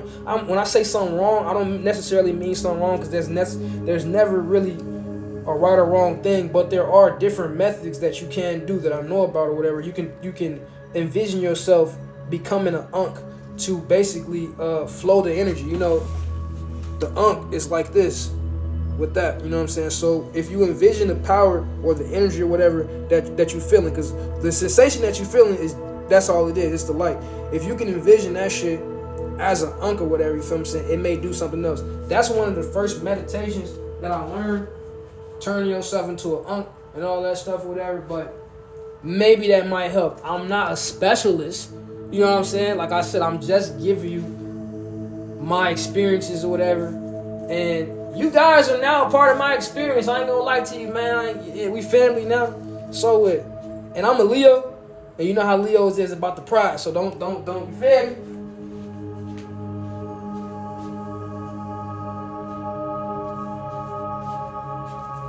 But yes, man, yes. Hold on. That's not a bad idea at all. Nah, man, it's actually decent, cause it's crazy. I learned that meditation. You basically transforming yourself into an Ankh. But I can't even find the passage, but it's in the ISIS thesis. They was talking about, it's another passage in the they were quoting or referencing another passage. I think it came out of the Book of the Dead, or maybe the Edifice of Taharka. It was talking about becoming an Ankh. I'm like, but the Ankh, if we look up the Ankh right now, if you can, look up Ankh and coronal loop, right? The Ankh and the coronal loop, and you'll be able to see it. Obviously, it's not going to be an actual depiction of it, but the coronal loop, you'll be able to see the looping of it coming out of the actual sun, right? The little pictures. I don't think it's going to be real pictures, and then you'll get the picture of what that actually is. Going further into the ISIS thesis on them telling you to become the Ankh or whatever, and you being able to step into the sun. You feel what I'm saying? Which they call Ra. Yes, I call Ra the demiurge and the creator being or whatever. We talking about, man, we talking about everything. You got to talk about all the aspects. Ra could be all good, it could be all bad. Anything could be all this stuff. We gonna break it down. Everything. We ain't leaving no stone unturned. We ain't do none of that. Because if we miss something, upon your transcendence, you're gonna be like, I gotta finish the mission. That's gonna be you. You're gonna make that judgment. And you know the feeling when you commit yourself to something and you find yourself not wanting to do it, that little feeling of guilt and all that stuff, whatever, that's the feeling you're gonna have. Now, there's a way to get around all of this. What I always bring up, the 42 negative confessions of Mayat. People like to say the 42 laws, 42 whatever. The 42 negative confessions of Mayat. 10 of those are the 10 commandments. These things are 42 things that the quote-unquote dead king, they call him the deceased. So this would be you in the duat. You will recite these things at the scales of Mayat. So when I looked at them, they basically affirmations for real. I looked at them, I'm like, I went over them, I'm saying them. Some of the things you're going to be associated with, you're going to be like, I probably did experience that personally. The thing is just to not feel the guilt. Think about it as energy. If I identify with this activity, then that's what we do. I'm a police officer. I'm a woo. Nah, man, I just work as a police officer. I'm a woo out the band woo. When you start to do that, you place that on anywhere. The energy gets on you. Now I'm out here trying to flex my authority, which I really don't have. Because if you really get down to the get down, they really just peace officers. You feel what I'm talking about? We're not gonna go deep. I'm just saying that was just an example. You feel what I'm saying? But you just using that to get by. That's all I'm getting at. You just using it to get by, man. I know I said I was finna get up off here, man. Y'all got me rolling up again. I ain't gonna lie to you. I ain't even said nothing. I'm finna go, man. I ain't gonna lie, man. Y'all got me out here acting crazy. But this is what it is, though. And guess what? I was feeling tired and not like I was feeling like I didn't even want to go live. You know what I'm saying? But this is what it's about. You know what I'm talking about? I really want to see more of us out here doing this. Stuff like this, bro. You see people going live and all that or whatever. That's cool. But, bro, what does we talk about? Hey, somebody might come in here and ask me what I'm talking about too. I guess, you know what I'm saying, the self and what's going on inside the self, the dynamic of the person, the individual's life, the person, I guess that's not important. I guess on a global scale is important. I guess I'm supposed to worry about what's going on overseas. But I just told y'all I just lost somebody. I just lost 3 somebodies. But I still got a life. So even that, you feel what I'm talking about? Because even that'll get you. You got to be weary of what you participate in and what you getting yourself into. Because everything and anything can be possibly trying to take your energy. We like to talk about energy vampires, but we don't look at ourselves as vampires as well. But we are. Ooh. Now, we are really us, these ones, like if you've been here this whole entire time with the spark, us, the ones with the spark, we really the original vampiric angelic vampires. Let's just say that like that. Why I say it? Cause you absorbing light. When you sun gaze, you taking light from the sun. That's a light vampire. When you moon gaze, what are you doing? When you stargaze, what are you doing? When you're scrying into the nature, what are you doing? You're observing energy from all of those things. Yes, you do have energy vampires that will take the energy from actual individuals, animals and all that stuff. But then you have the real vampires, right? The alchemists. They taking energy from everywhere and they are changing. They're changing the actual structure of the energy. It could be negative and they reconstructing it. They're reassembling it. You feel what I'm talking about? This is what I'm saying here. So, we could be. I only brought that up to say this. Nothing is never really good or bad. Earlier, I was in 360 Live. My dude was talking about magic, talking about black magic or whatever. You got black magic, you got white magic. That has nothing to do with race. It has nothing to do with good or evil, because what you would think is good in terms of white magic and good magic or whatever, you would be completely misunderstood. Watch this. White magic was supposed to be the good magic, right? That's what we would think because of the name, white magic, light magic, right? But this is where sacrifice actually happens. Sacrifice in the terms of how we know it, how it's shown in movies, right? That's voodoo. But that's not bad though, because voodoo in Haiti, they still doing that. They still sacrifice animals and all that stuff, whatever, and that's not a bad thing necessarily. We've gone over this, but it's not dark magic though. Dark magic is when you are taking the energy from yourself. So let's go to the Typhonian Vampiric Bible, or not Bible, but the Typhonian Vampiric book, the Sekhem, that 360 had talked about before, whatever. They're discussing a form of vampirism where they're taking the energy from the actual gods, these energy signatures. I've heard of some dark sound, like, yeah, man.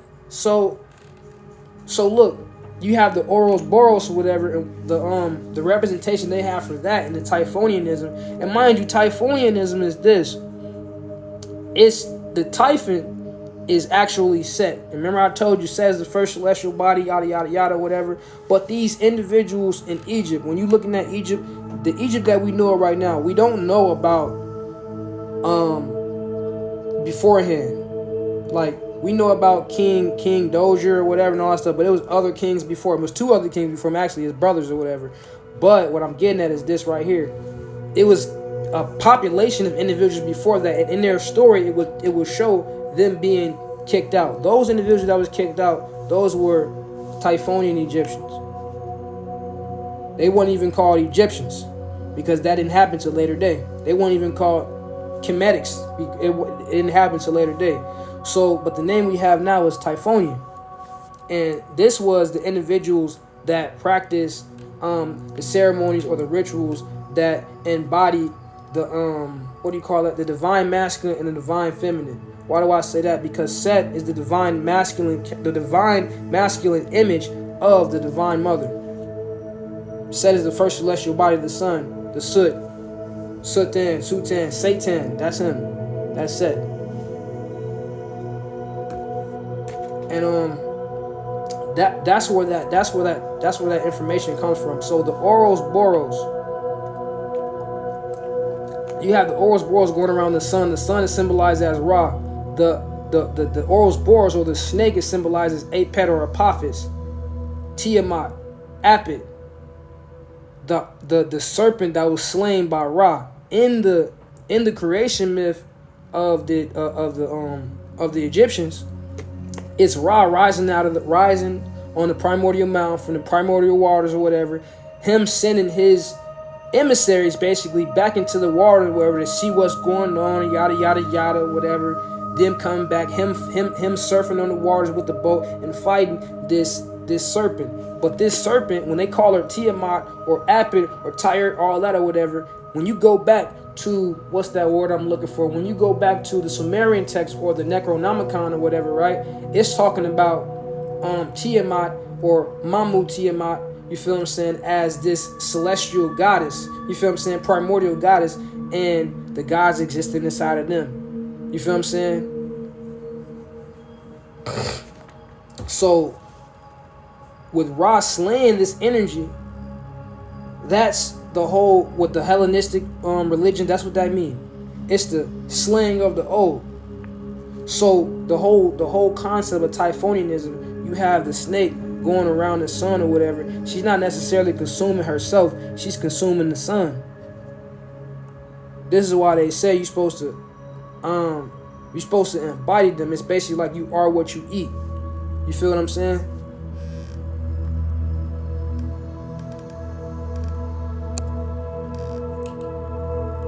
I said that's all, man. What y'all got going? I'm still up here just chatting. You feel me? What we doing? What we doing? What we doing? What we doing? What we doing, man? Hold on. Was the snake protecting the divine? Excuse me. Was the snake protecting the divine energy? I don't know what you mean in terms of that, but what I was pointing out was in Typhonianism, Apit represented, like always, because we talking about a darker aspect, and a darker aspect just means what is hidden, what is unseen to the physical eye. Apit, Tyert, all these things represented the Great Mother, the Divine Mother, that dark side energy or whatever. And I don't want to say she was protecting the divine energy, but if you go back to, cause I just said that the gods lived inside of them. If you go back to Gnosticism, which we originally talked about, you have this mother-father energy, which is God the Father, and then the image of that Barbello and the host of the aeons, which is spiritual beings or eternal realms that existed. They're conscious, but they're eternal realms. These are primordial deities, or what do you call that? Entities, titans, or whatever. You know what I'm talking about? So I mean, I guess in a way you can say that, but what is there to protect it from? What else is there to protect it from?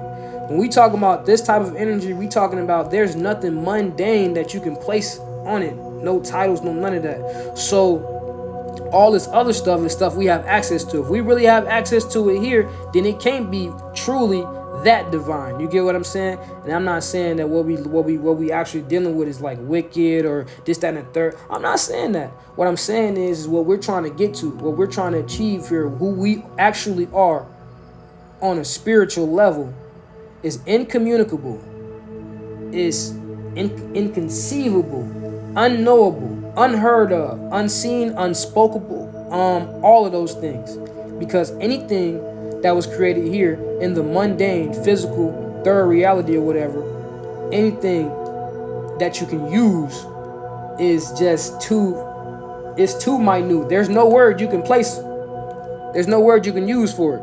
That's what I'm getting at. No, from Ra, I can't say, because now we going off of just personal interpretation, and you know, I don't want to do that. I ain't no preacher, so I'm not gonna say that she was protecting the divine energy from Ra. I literally told you what the text will state. The text state that Ra rose out of the primordial waters. If you go deeper, he rose out of Noon, which is the primordial waters, but he was birthed out of Midhead Werhead, out of her buttocks, which is a goddess, and her name means the Great Flood. You feel I'm talking about? If you want to go deeper into that. And he went forth to create the world. You know what I'm saying? He sent his people down. One of them took too long, all that stuff or whatever. He sent one of his eyes down. One of them took too long or whatever and all that stuff. He's in a great war with Apit. He defeated Apit or whatever. Went off to create this world, like the physical world and all that stuff, whatever. But he's in a constant battle with darkness every single day and all that stuff or whatever. You know? That's not my interpretation. That's the thing. That's the like the actual scripture. Now, if you want to get your own interpretation, which I urge you to. Now, I don't urge you to force it on nobody else. I urge you to take it, take one, find one, personalize it, and be able to use it for yourself. That's the goal. That's the goal. Almost time to sun gaze. Taking my, I don't know what that word say, shaka, bioavailable. Oh, okay. You probably say chakra, but create which world? I'm just referring to something that I watch. I don't know what I'm asking. This world, the physical world, and what are you watching?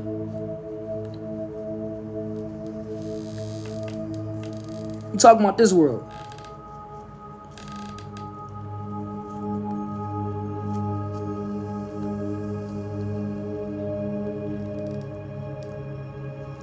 No, I know what you're talking about now with those mushrooms, bro.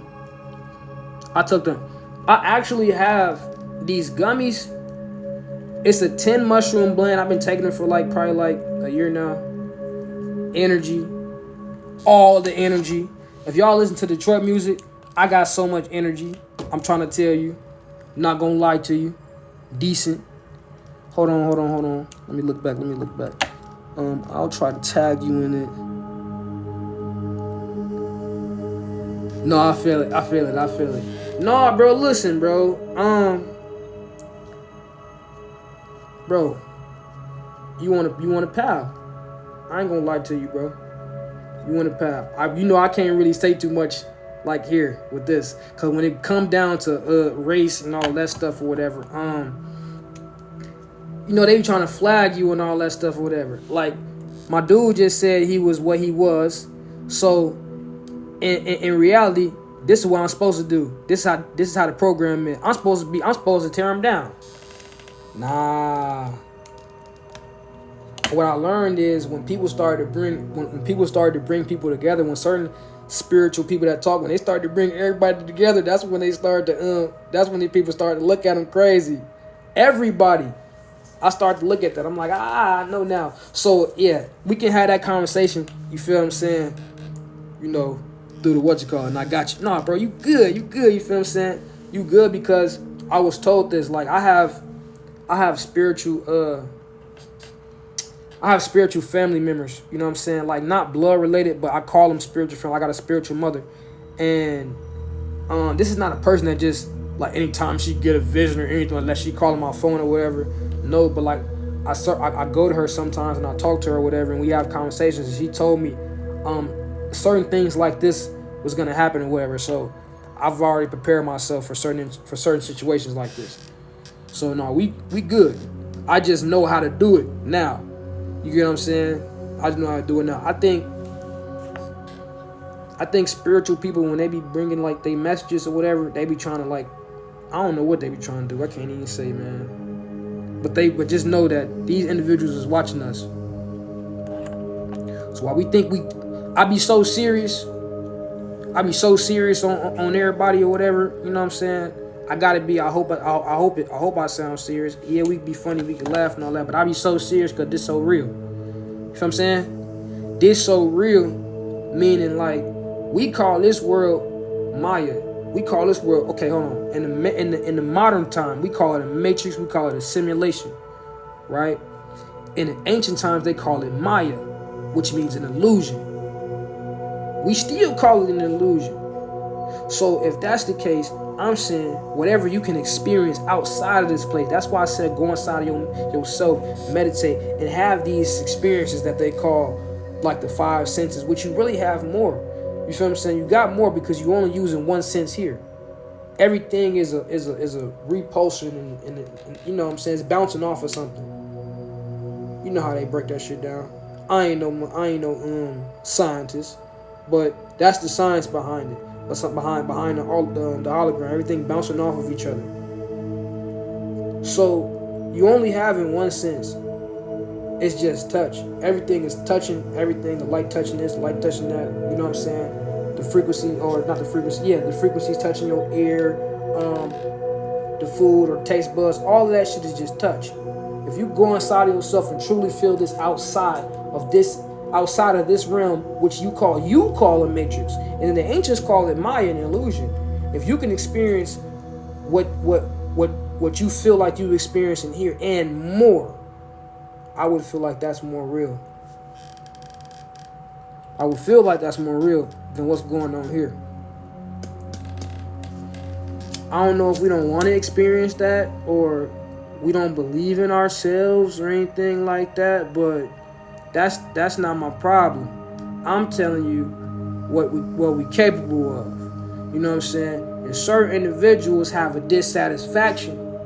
They can stimulate that change. Now, let's go back to this.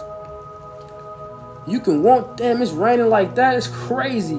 Anywho, you can want change in life, right? You can want to stimulate change or whatever, or you can feel like I need to change this and that and the third. if you're not dissatisfied with your current situation or what's going on, what you want to change or whatever, you would never find the desire to do it. You would just allow it to be. And now this turns into a whole bunch of other shit, like depression, anxiety, overeating, no sleeping, stress. You feel what I'm saying? All of these things turn into that. My chakra's not balanced, right? I got some type of cold or whatever. You know what I'm saying? My immune system weak. That's what I'm talking about here, man. All this shit you learning, if you're not learning this, it don't matter what it is, bro. Silzers.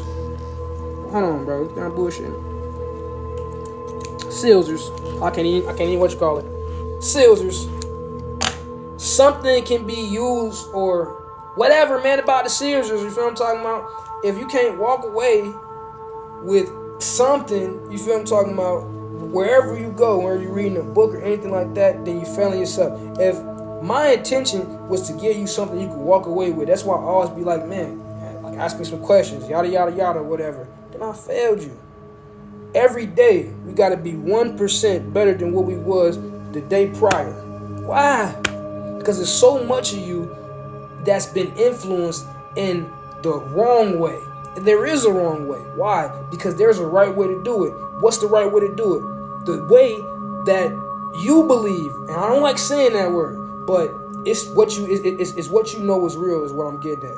Not me, not she, not we, not all these people or whatever. It's you. So that's the right way to do it. The wrong way to do it is to take that person's word for it, my word for it. Oh, I gotta listen to this person, feeling guilty about how you feel and where you want to go and what you should be doing or whatever. That's a sin.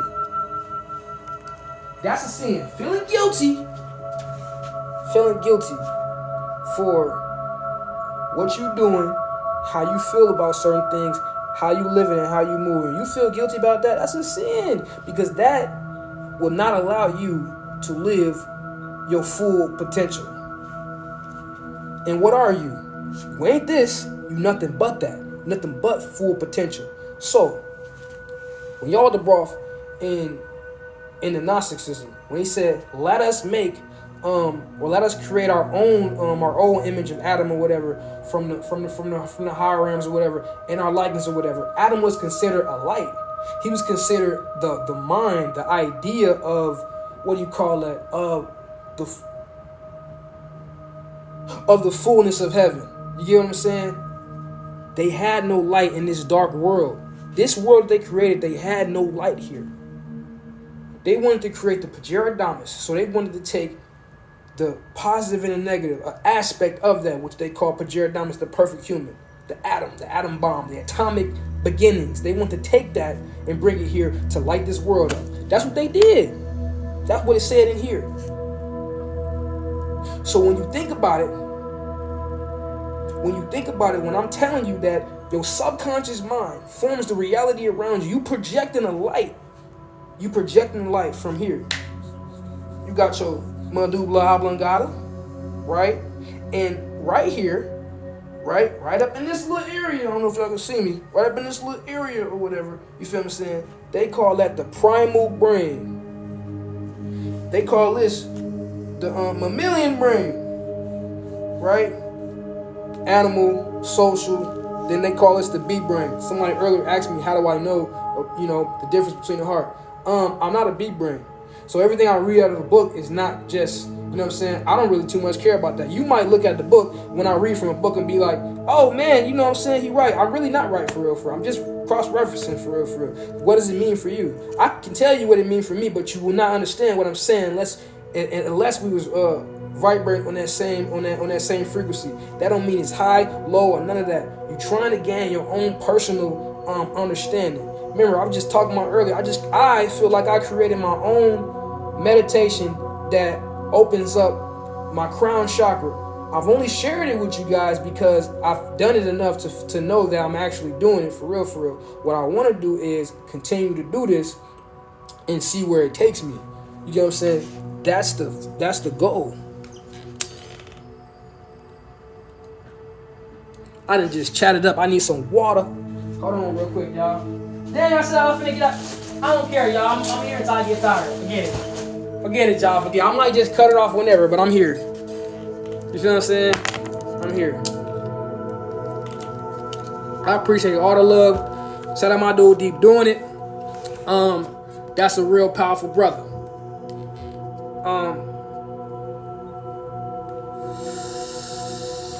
What I was gonna say? What I was gonna get at?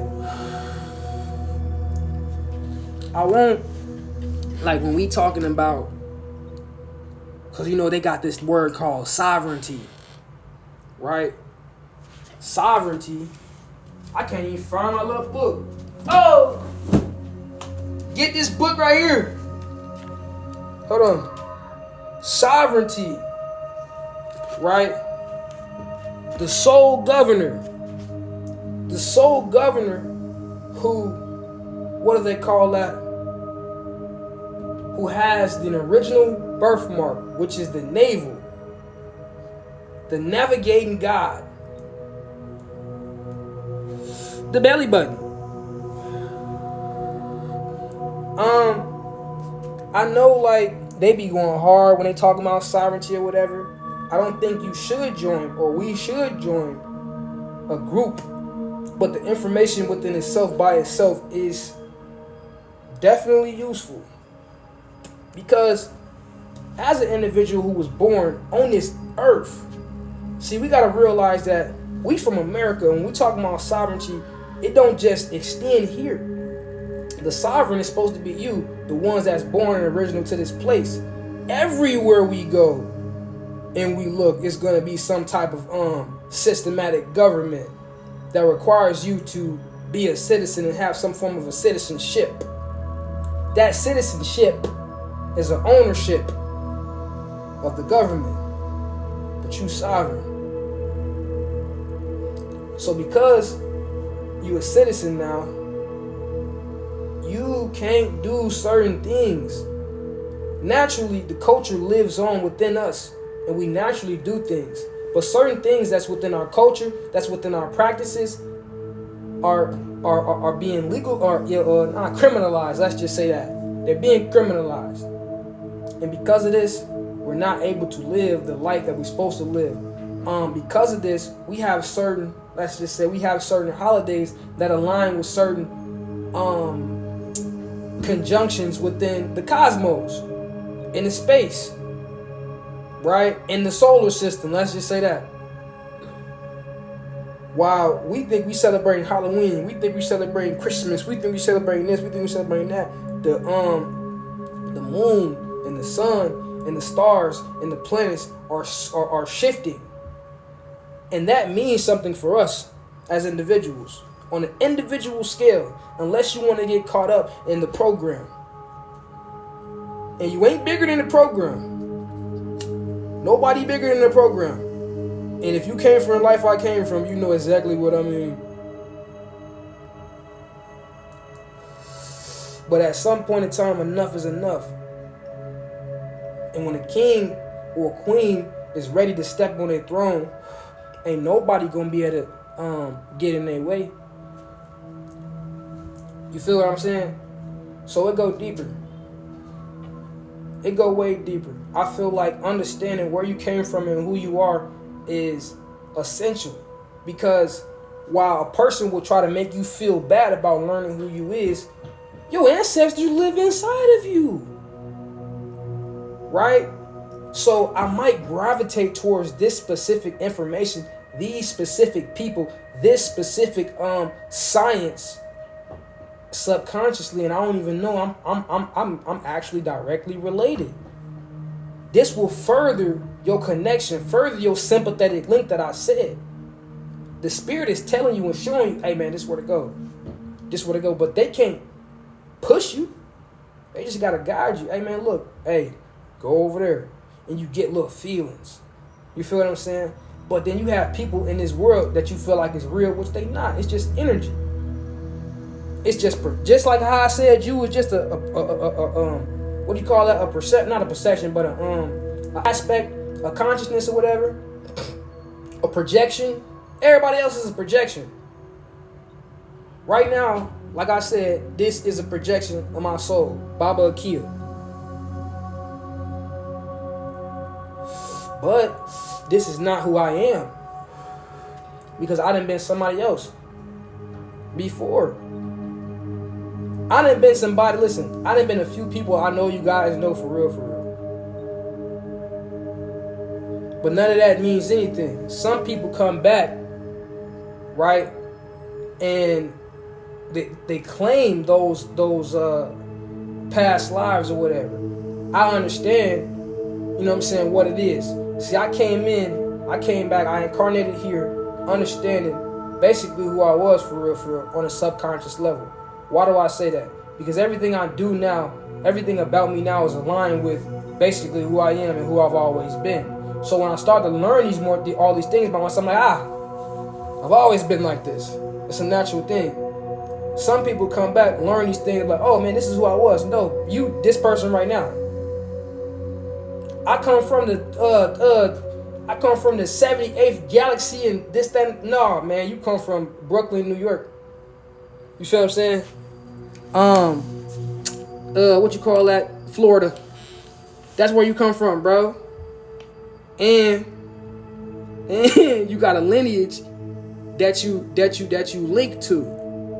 This lineage may take you to that 78,000 galaxy or whatever, because it took the same amount of ancestors. See, 360 always talk about what's that word?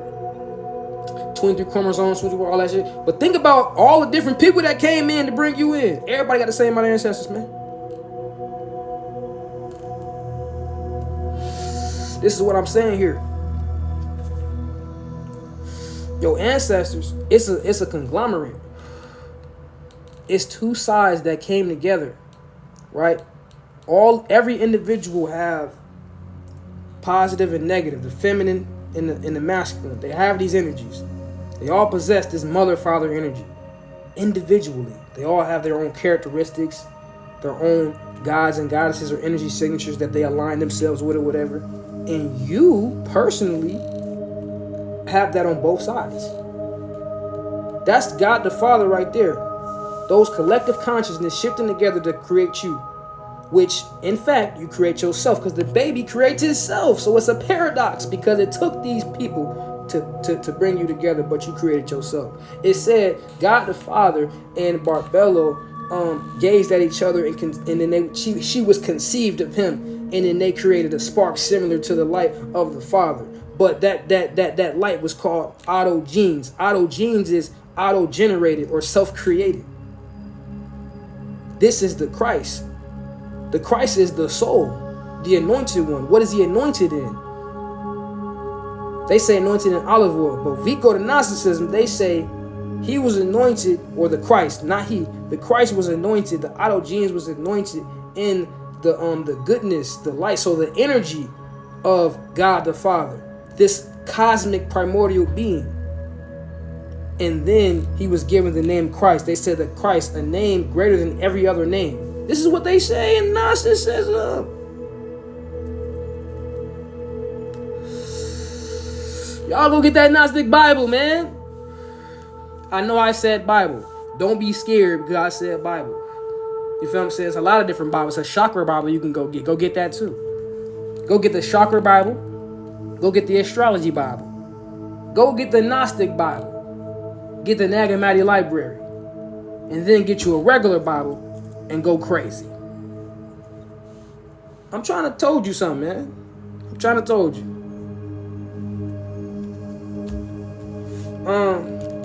Let me see. They might not say nothing, man. I ain't gonna lie to you. They might not say nothing in this book. I read this whole book, but I ain't read it in so long. When I saw it, I wanted it. I needed it. I had to get it. Cause they going crazy. I don't wanna say too much, and they be, who just text me? It's not even important. It ain't important. I'm here. I hope it ain't important. I ain't gonna lie to you. I can't find that, man. I ain't cold like 360. I nigga pick a page and be like, yeah, man, what the man, blah, this kid. But dang, somebody asked me earlier about the monad or whatever. You feel what I'm saying? And they talked about the monad. I actually learned about the monad in this book. You feel what I'm saying? Talking about this yin and this yang right here, with the pyramid going up, the pyramid going down. That's north and then south. All this stuff is just, that's the hex alpha, they say, the little seal. All this stuff is just you they talking about. I ain't gonna flex it to you, man. You know, we can sit here, we can build, we can do all these things when it comes to I guess, you know, when it comes to knowledge, when it comes to building, lectures, yada yada yada, or whatever. But the goal of this is not to entertain. The goal of this ain't even to teach. Because in order to teach, I gotta tell you something that you never known. You get me?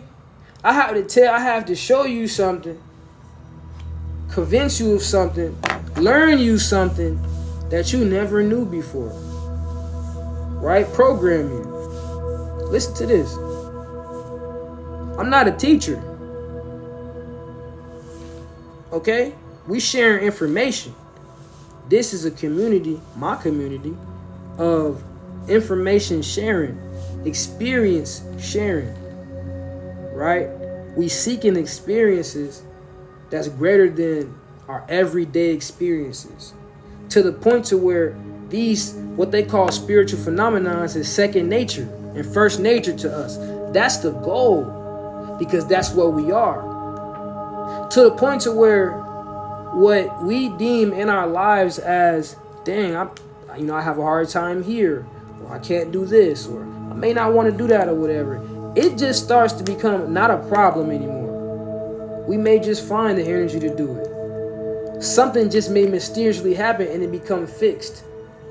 Hey, when I first started doing this, when I was like 21, I ain't had no money. I was living in my hometown, Aurora, Illinois, and I was on parole. I was trying to get a job. I went to temp service. I was trying to get this job at this little mail service place. I had just stopped eating meat. I was, in the morning, every morning I would drink some alkaline water, but it's my own alkaline water. So I'll grab a bottle of water and I'll put the key lime in there. You know what I'm saying? Alkalize it that way. I was sun gaze every single day, so it's crazy how people was talking about sun gazing and in the chat. But on my way to my interview, I was walking. I'm like, man, I'm finna get some money today. Cause I remember I watching a video and it was just saying, like, you say it as if it is. Like, I'm gonna get some money today. I just said it. And later on that day, somebody called me like, yeah, man, somebody called me like, yeah, where you at? You still in Aurora? I got some money for you. Literally. Like, when I was on my way back home from the interview, I got a call saying that. So even something so simple like that, it could be something just mysterious. Why did that just happen? I can just say it just happened because or whatever, and it probably did or whatever. But this is what I'm saying. If let's say I am saying that. Let's say I was the cause of that, right? You gotta further follow that feeling. You gotta further follow that understanding. Is what I'm getting at. Somebody might try to take you off the path. Nah, man, you wrong. Woo. No, this is what I mean about the unshakable race. What we was talking about earlier. What he said. Let's go back real quick. And it's something simple. He said, this is on human destiny. I said to the Savior, and remember the Savior, the goal of the Savior is to what? Awaken people. Not awaken people, but yeah, awaken people. But awaken people from the spell of the demiurge and give people knowledge that allows them to recall who they are. And who they are, if we talk about the Gnostics, are the individuals with the spark inside of them. Now they talk about the unshakable race. He said, I said to the Master, will all the souls be led safely into pure light? He answered and said to me, these are great matters that have arisen in your mind, and it is difficult to explain them to anyone except those of the unshakable race. He don't even want to get involved in the conversation, right? So look, right here. Earlier, somebody asked me, do I call the monad, or not the monad, but the Most High, the monad? And that was just a question, right? But I don't even get involved in that type of conversation. Especially not on live. Now, if we chit chatting and we building like on the phone or something, we on a little Zoom call or whatever, the consultation, the mentorship, all that shit or whatever. If you caught me in the world, we can have that conversation and go in depth or whatever. You feel what I'm talking about? More than likely, I'll be able to sense your energy and know what's going on or whatever. That's part of saying about the unshakable race. These individuals who truly seek that type of information, who truly align themselves with that type of energy or whatever, you feel what I'm talking about? You can't shake their quote-unquote belief system. I don't like to say belief. I don't like to say believe, because the term and the word believe just means assumption. And we are not assuming this shit is real. Because I don't care whether a person believes it's real or not. I'm sharing, I'm sharing an experience. And by sharing this experience or whatever, somebody may resonate with it. And they may be like, hey man, what book you get that from? Or hey, what do you study or whatever? You get what I'm talking about? And I'm like, I study this or whatever. And they might read that and be like, it may send them somewhere else. I might not hear from them again. That's what it's about. You think it's about making friends? We're not making no friends. But your soul family, your soul tribe and spirit family or whatever, galactic family, all of those things, is going to naturally come together. We don't seek those things. We seek to purify our spirit. Our spirit has been tainted. Why has our spirit been tainted? Because you have been told that you are lesser than what you are. First, you've been told that you are solely a human being. Second, you've been told that you just popped out of nowhere. Big Bang Theory. Evolution. Darwin theory. You just came from monkeys. But evolution, right? And the whole Big Bang, what that can be explained too, but how it's given to us. What that's saying is you don't matter. Somebody said this before. But they're saying you don't matter. All of this is happening everywhere. Now we talking about alternate realities. We talking about different dimensions. Simulation inside of a simulation inside of a simulation. Right? It gets boring. It gets to be draining at some point in time. We ain't talking about that. We talking about going inside of yourself. That what they talking about is fake. They gave you all of that. Why you think they gave you all that? Because some people crazy enough to go to make a life out of it to prove that it's real. Some stuff that you will never deal with. I ain't gonna lie to you. It's better to go into these realms, what they call the spirit realm. Oh, well, it's not scientifically proven. I don't need it to be scientifically proven if it was written 5,000 years ago and people are still having the experiences. I don't need that. So we talk about astral projection. The Egyptians, look up right now on your phone if you want to. Look up Egyptian astral projection. What's going to come up? They're going to talk about the Ka. The Ka is the spirit. You feel what I'm saying? And that's their term for the spirit. This particular aspect of you will, when you transcend or whatever, it will linger around the quote unquote body or whatever. Inside of the tomb or whatever, they will put a whole bunch of incantations and inscriptions around. These things are meant to guide the quote unquote spirit, you feel what I'm saying, in the afterlife. And as well as feed the spirit if no one is giving it anything to feed off of. You know, when somebody transcends and they create a visual or whatever, and they putting the candles down, the incense, you know what I'm saying, all the little stuff that creates energy or whatever, the spirit feeds off that or whatever, so they can prepare for their journey.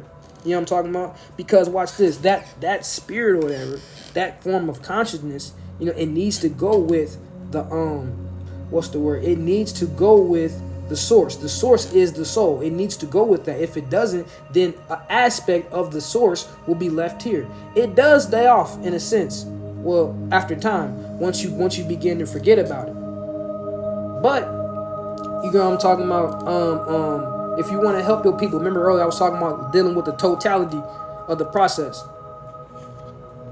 Another thing they do is they create a figure and they put it behind the tomb. The figure resembles the actual individual, and they put it behind the tomb and they leave it like it's like a little bottle or whatever, and it's like open or whatever, and they said the spirit can go in there. But this is a form of astral projection. I said that to say this. That's the form of actually when you transcend. But prior to that, remember I always said you have to learn this before you go because it's supposed to be at the forefront of your brain. Okay, cool. When they was going inside of their sarcophaguses or whatever, they was going through suspended animation. They were basically astral traveling for months on end. In order to do this, they had to have a great diet, to the point to where when they took in a sugar cube, because you remember the Moors and all them individuals, whatever, they were selling sugar and all that stuff, sugar cube. They had a diet so good when they took the sugar cubes or whatever, it would make them hallucinate. You feel what I'm saying? Yeah, it was pure sugar, but I'm just saying, like, hallucinate is crazy to just think about. But understanding what was going on. Also, they had techniques to open your crown chakra and your third eye chakra. Those are the most important chakras to open up back in the day. And after that, you just balance yourself out. But what they was doing, they was preparing the individual. Most likely, they were doing this for people of royalty or whatever. They talk about it in the Isis thesis. But all of this is given inside of the Papyrus of Anani, the Book of Coming Forth by Day, which is actually the Book of the Dead. The Edifice of Taharka, the Coffin text, all of these things is talking about this process. The 12 hours of Amduat, all of these things is talking about this. The funerary text, all of that, all of them. It's talking about this different process and how the king or the dead king or whatever they're journeying on in the underworld or the Duat. Hold on.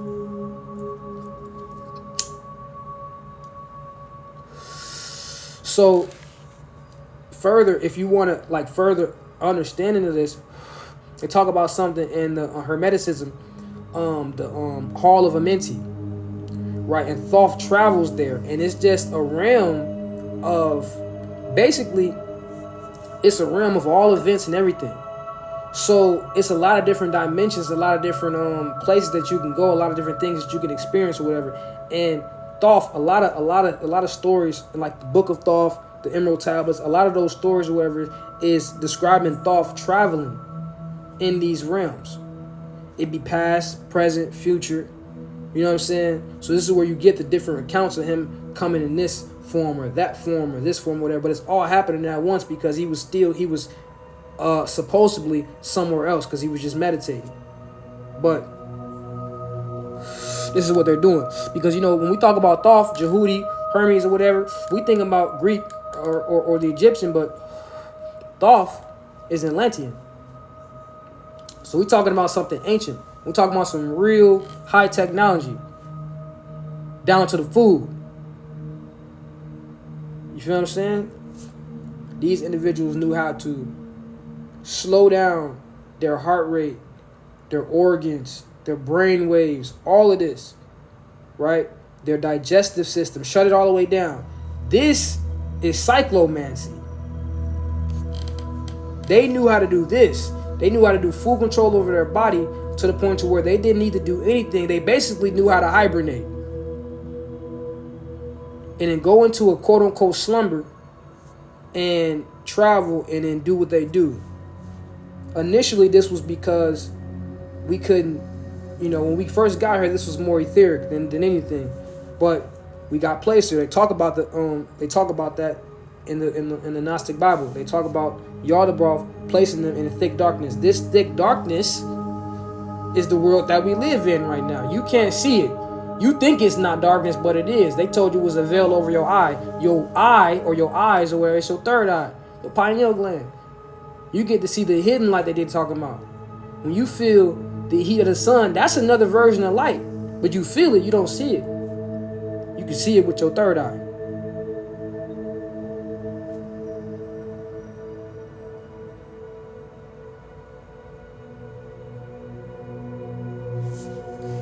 Bro, yeah, you can say that. You can say that for real, but I would say this right here. Because remember, we was talking about Yaldabaoth defiling Eve, creating two sons, Elohim and Yahweh, and making duplicate bodies and blowing his false breath, or not breath, but his false spirit into them. This goes back to what Bobby Hemmett says when he said that there are artificial spirits. So it's a race, generations, descendants of these artificial spirits.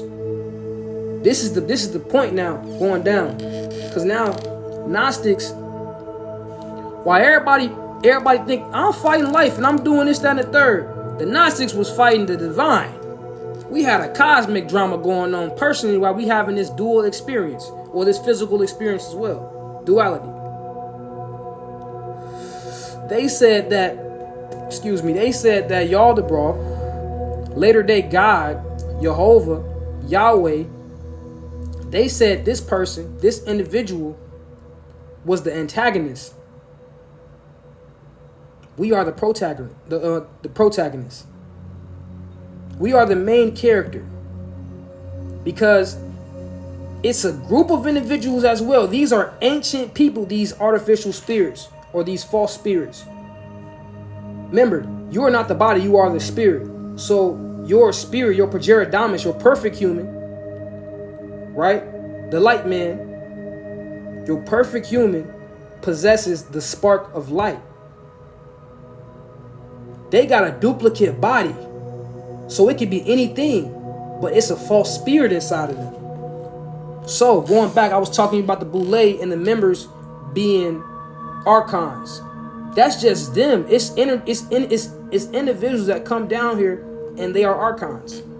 They have archon energy. What is archon energy? It's ruler energy. It's energy that wants to hold you down. You have to be a part of the program.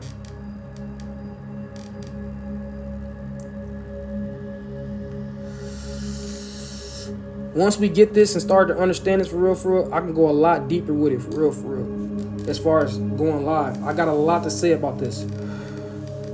I got a whole lot to say about this, for real. Like, it goes way deeper than anything. But I don't want to confuse nobody. I want y'all to get it and understand it.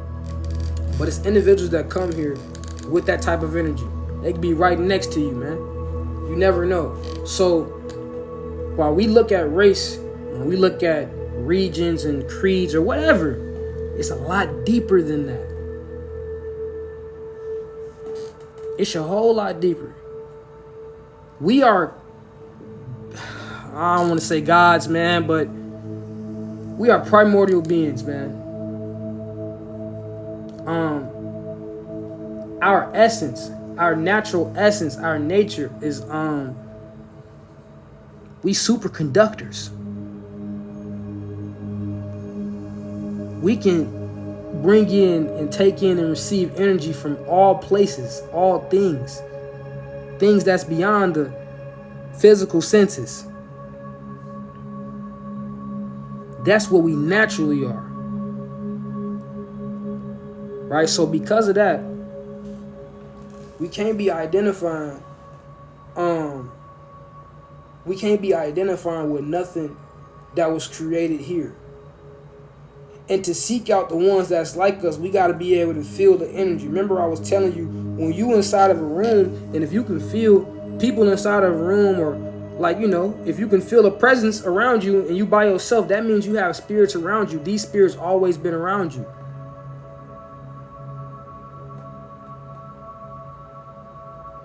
You say what this image is?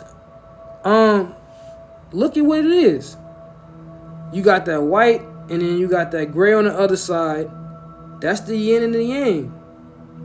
The positive and the negative spirit coming to talk. It's crazy because somebody just asked me earlier, how do you know the difference between listening to your heart and listening to your mind? And this picture showing it right here. That's kind of crazy. But yeah, you feel what I'm saying? This picture, that's all it is. You feel me? This is a balance though.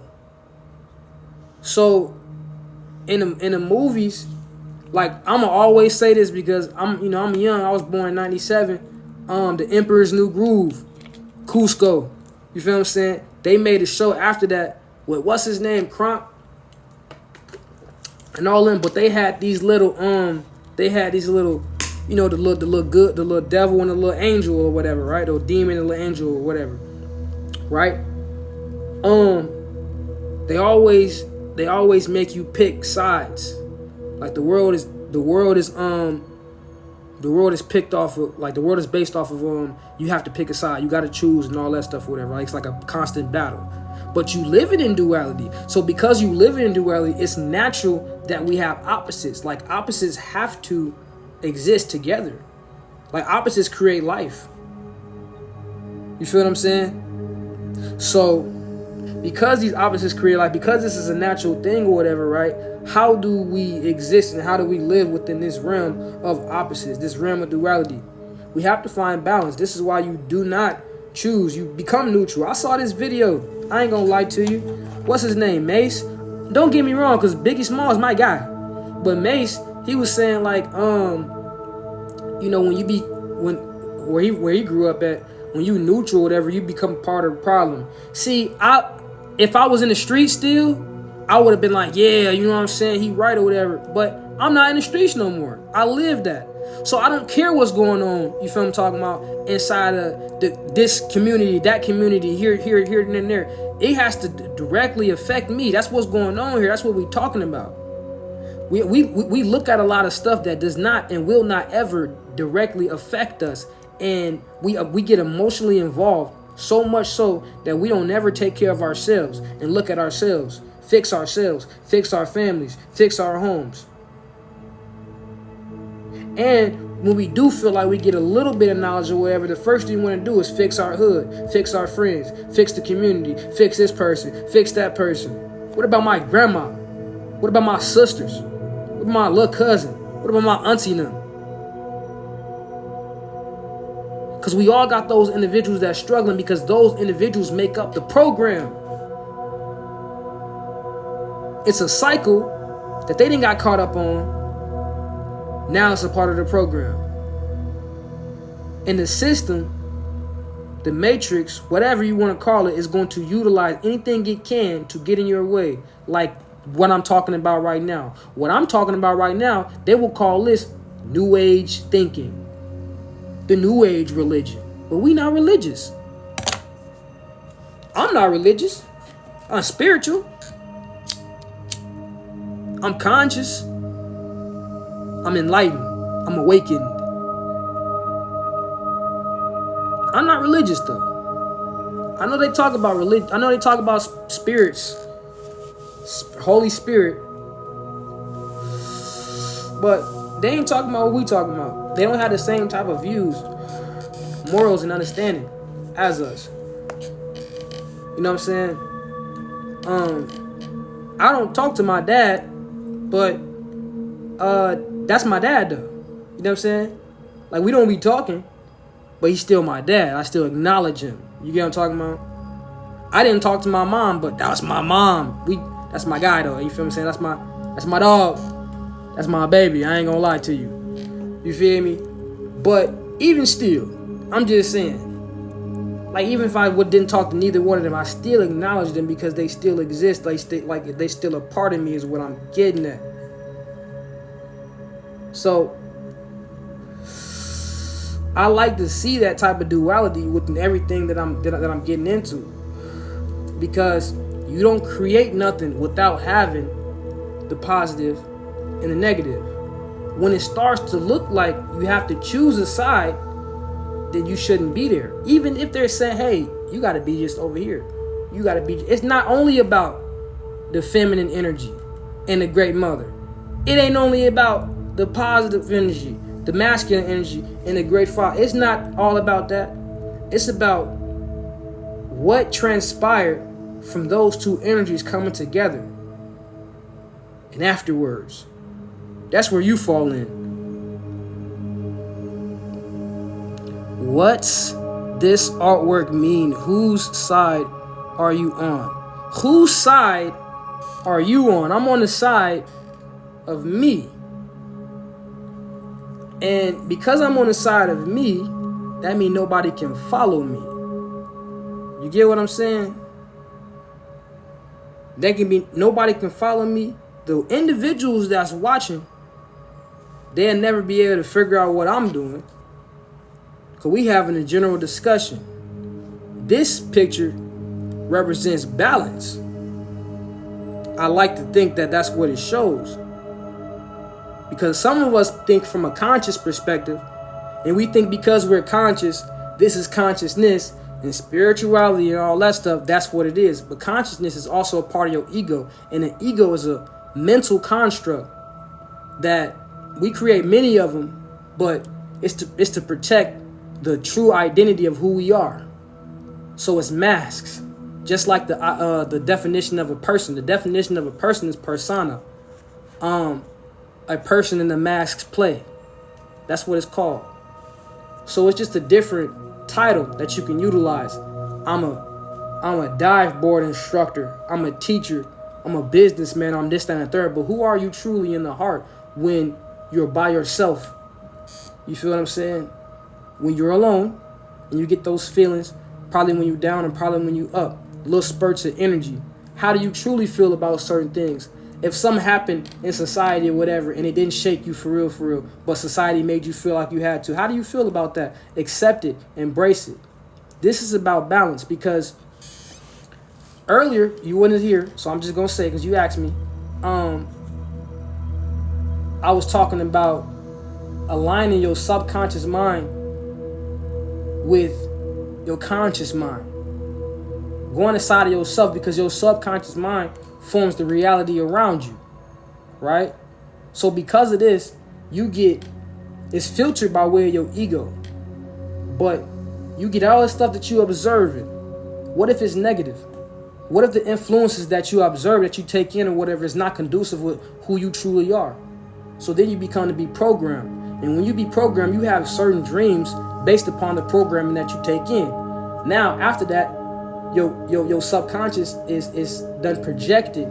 You feel what I'm saying? Everything that you tend to focus on, everything that you quote unquote believe. But I ask you, whatever you believe in, ask yourself, is it authentic to you? Is it original thought? Is it pure? Right? Do you truly own that feeling? Is what I'm asking. So you can study, you can read, you can talk and have conversation on a conscious level. But you got to be pure of heart. So sometimes our heart gonna be talking to us, and sometimes our mind gonna be talking to us. I tell you to find balance within the two, because sometimes you could be going off of emotion, and that can lead you here. But sometimes you can be conscious, you can be quote unquote rational or whatever. But a lot of stuff you can't rationalize when we talking about going inside the subconscious mind. That's where it becomes subjective. But remember, I told you, when you go inside of this dream state or these meditation state, you just become the observer. And when you become the observer, you only taking a portion of your consciousness. You're not taking your agenda. I may be God, but I'm sitting back watching this dream like a movie, because it's giving me images, it's giving me signs and symbols, it's giving me light codes to break down when I come back. And then when I come back to the waking state, because I had a portion of that consciousness there, I'm able to remember, and now I can rationalize with it. I had this experience or whatever or whatnot, and you can read this in this book or whatever. I actually had this experience. Now, yeah, we going based off of my channels or whatever, but I can reference this out of this book. If you resonate with any of H.P. Lovecraft, all of his books is based off of his dreams. And now occultists use it. It's big in the occult, because occultists doing dream work, lucid dreaming, astral projection, they found that a lot of his stories align with a lot of these mythologies. So, you know, whose side I'm on? Whose side you on? I ain't come here to pick no side. I didn't even tell you who I was. You feel what I'm saying? I gave you that much respect. I gave you BabaAkil. Who is BabaAkil? My enlightener gave me the name Intelligent Father Universal. He gave me his own meaning. He told me you make the name. I like to think that I'm doing that, but that's not who I am. That's not who I am at all. I came to do a specific thing. And you got to be on a specific frequency to even hear what I'm saying. I don't care about what the masses is doing. I don't care about what the masses is doing. I care about the ones who would seek the light inside of themselves. That light inside of you is going to reveal to you something that's greater than we can even talk about or discuss or experience here right now in this live, or anything that you ever experienced in your life. I know that. I'm standing on that. It's the facts. You can't get it out of a book. I've experienced it. I looked at people that talked about this and I'm like, man, you're lying. I don't want it. Man, get up out of here, dude.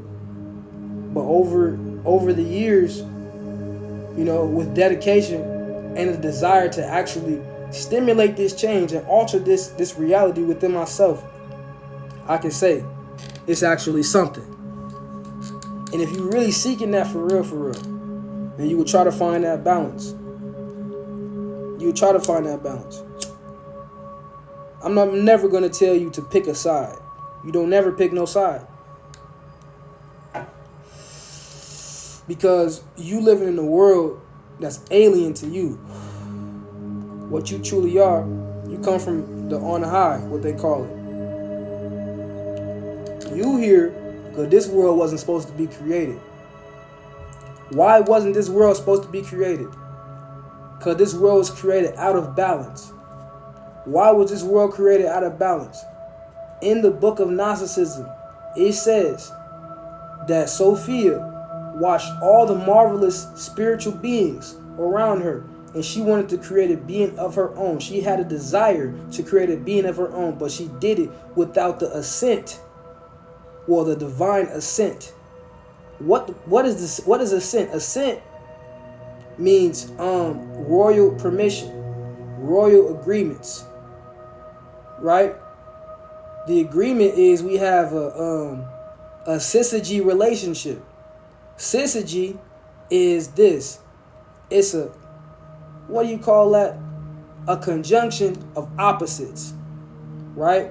So when they talking about they had feminine, masculine, negative, and positive energies or whatever that existed within this primordial realm, whatever, that's the term for it, and that's what was going on. You feel what I'm saying? You supposed to utilize the balance. She didn't utilize the balance. She created a misshapen being, an ugly being that didn't resemble the rest of the immortals. This is what it said, and placed them in this realm, the 8th realm. Why I say the 8th realm? Because they said Sophia was placed in the 9th realm. Sophia has to be in the 9th realm, and this goes back to 9 ether, the great mother, wisdom, Sophia, meaning that darkness, that dark side or whatever. Or when you look into space right now, because it's nighttime, when you look at space and you look beyond the stars, that's what that is. Because after that, everything that you can see begins to be the physical reality. And this physical reality is what they call the 8th realm. This is what they call the 8th realm in Gnosticism. This is where Yarlaboff is. This is where we is. You feel what I'm saying? We go deep. We go real deep. They try to make it religious. And we could break that down too, and we probably will. It depends on how long I'm going to be here. I ain't going to lie to you. You never know. They might try to get me gone. It is what it is, though.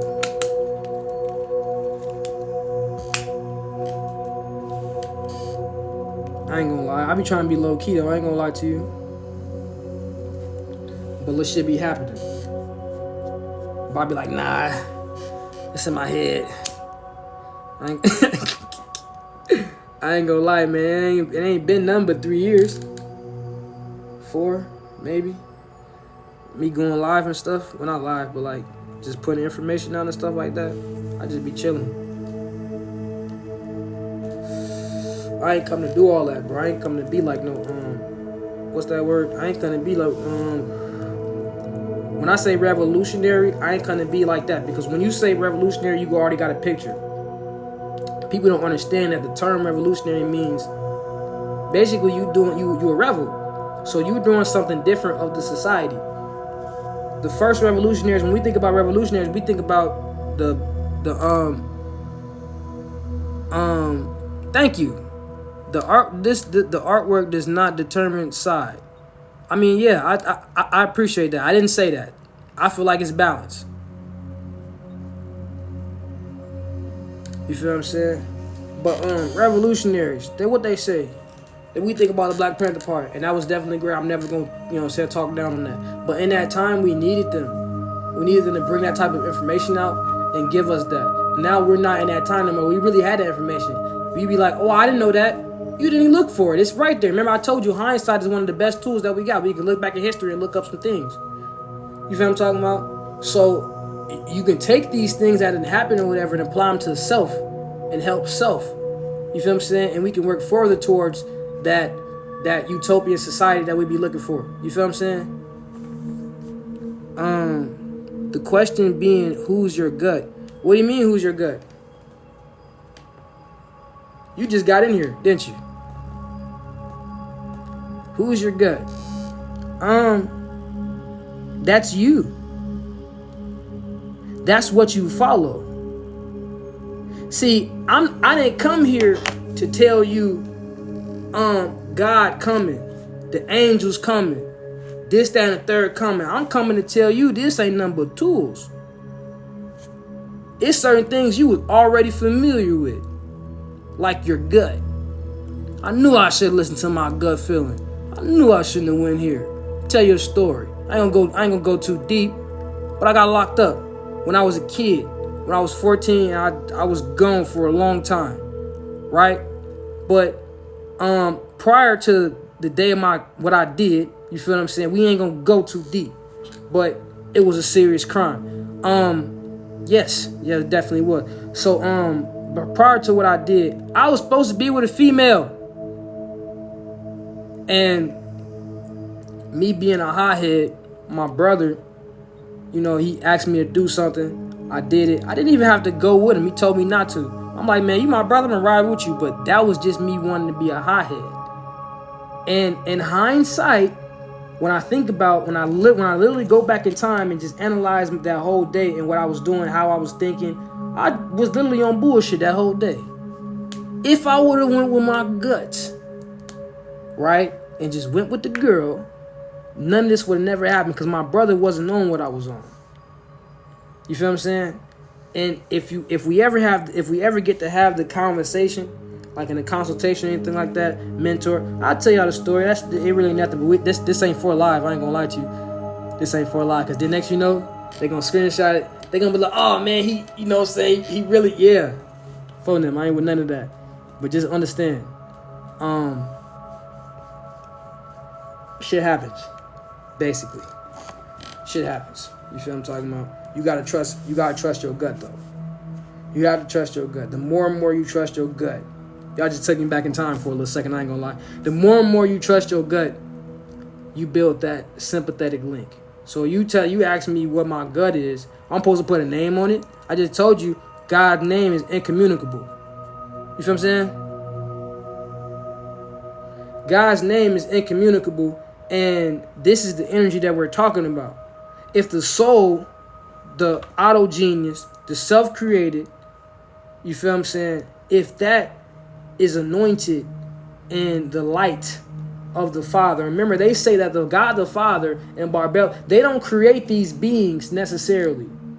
They just create themselves. They just rise out of themselves. This is what they're talking about.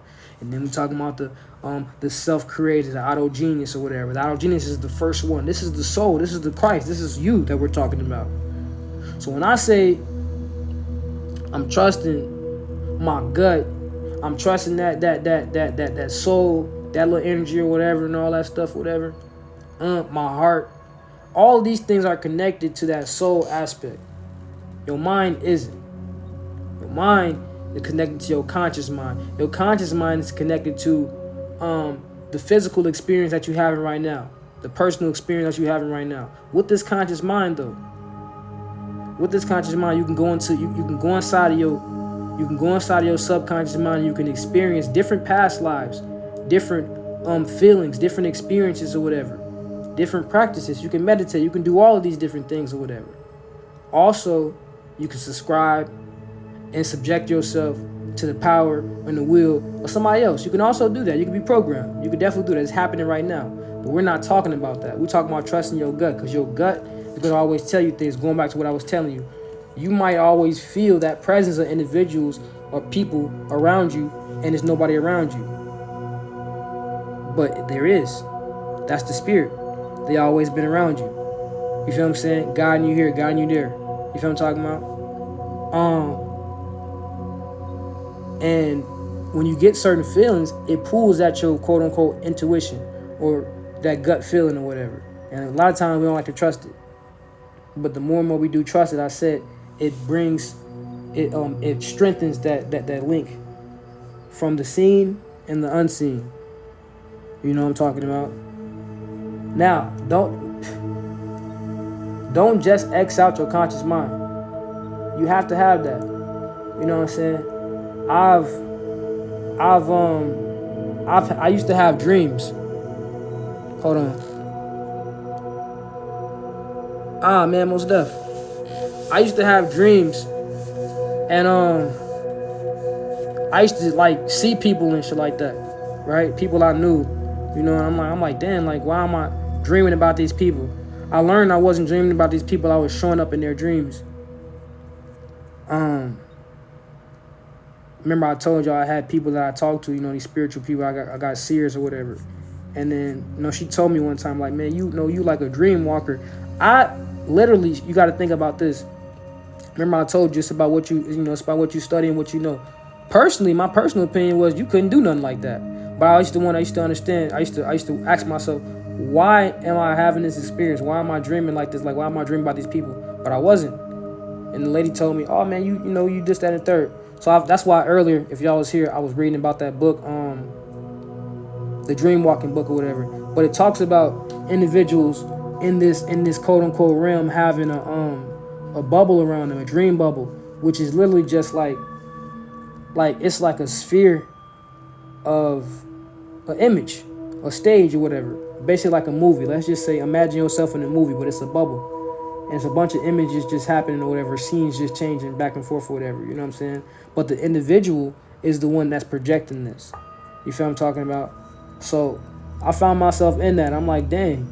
Like, but you can be doing certain things be natural to you, whatever. You don't even know about it. You can read about it, whatever. It'll further strengthen your knowledge, your understanding about it is what I'm getting at. That's what I'm saying. Now, I done stayed on here for a lot longer than what I planned on doing. I'm finna go. If you guys want numerology readings, hit me up. If you guys want consultations, hit me up. If you guys want mentorships, hit me up. What's the word I'm looking for?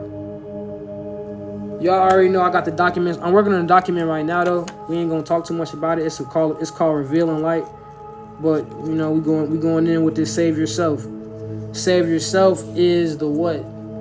It's the supreme letter in the supreme alphabet, S. Supreme letter S is Save Yourself.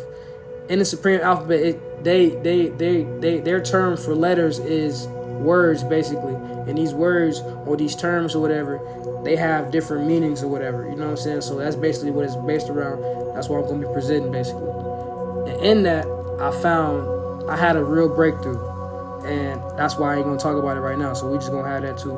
Also, if y'all interested in some books or whatever and all that stuff, you know, hit me up on that too. Other than that, if anybody ain't got no more questions and things like that or whatever, I'm probably finna go. I know y'all tired. I'm tired as hell. It's over with. I'm finna go get something to eat. It is what it is.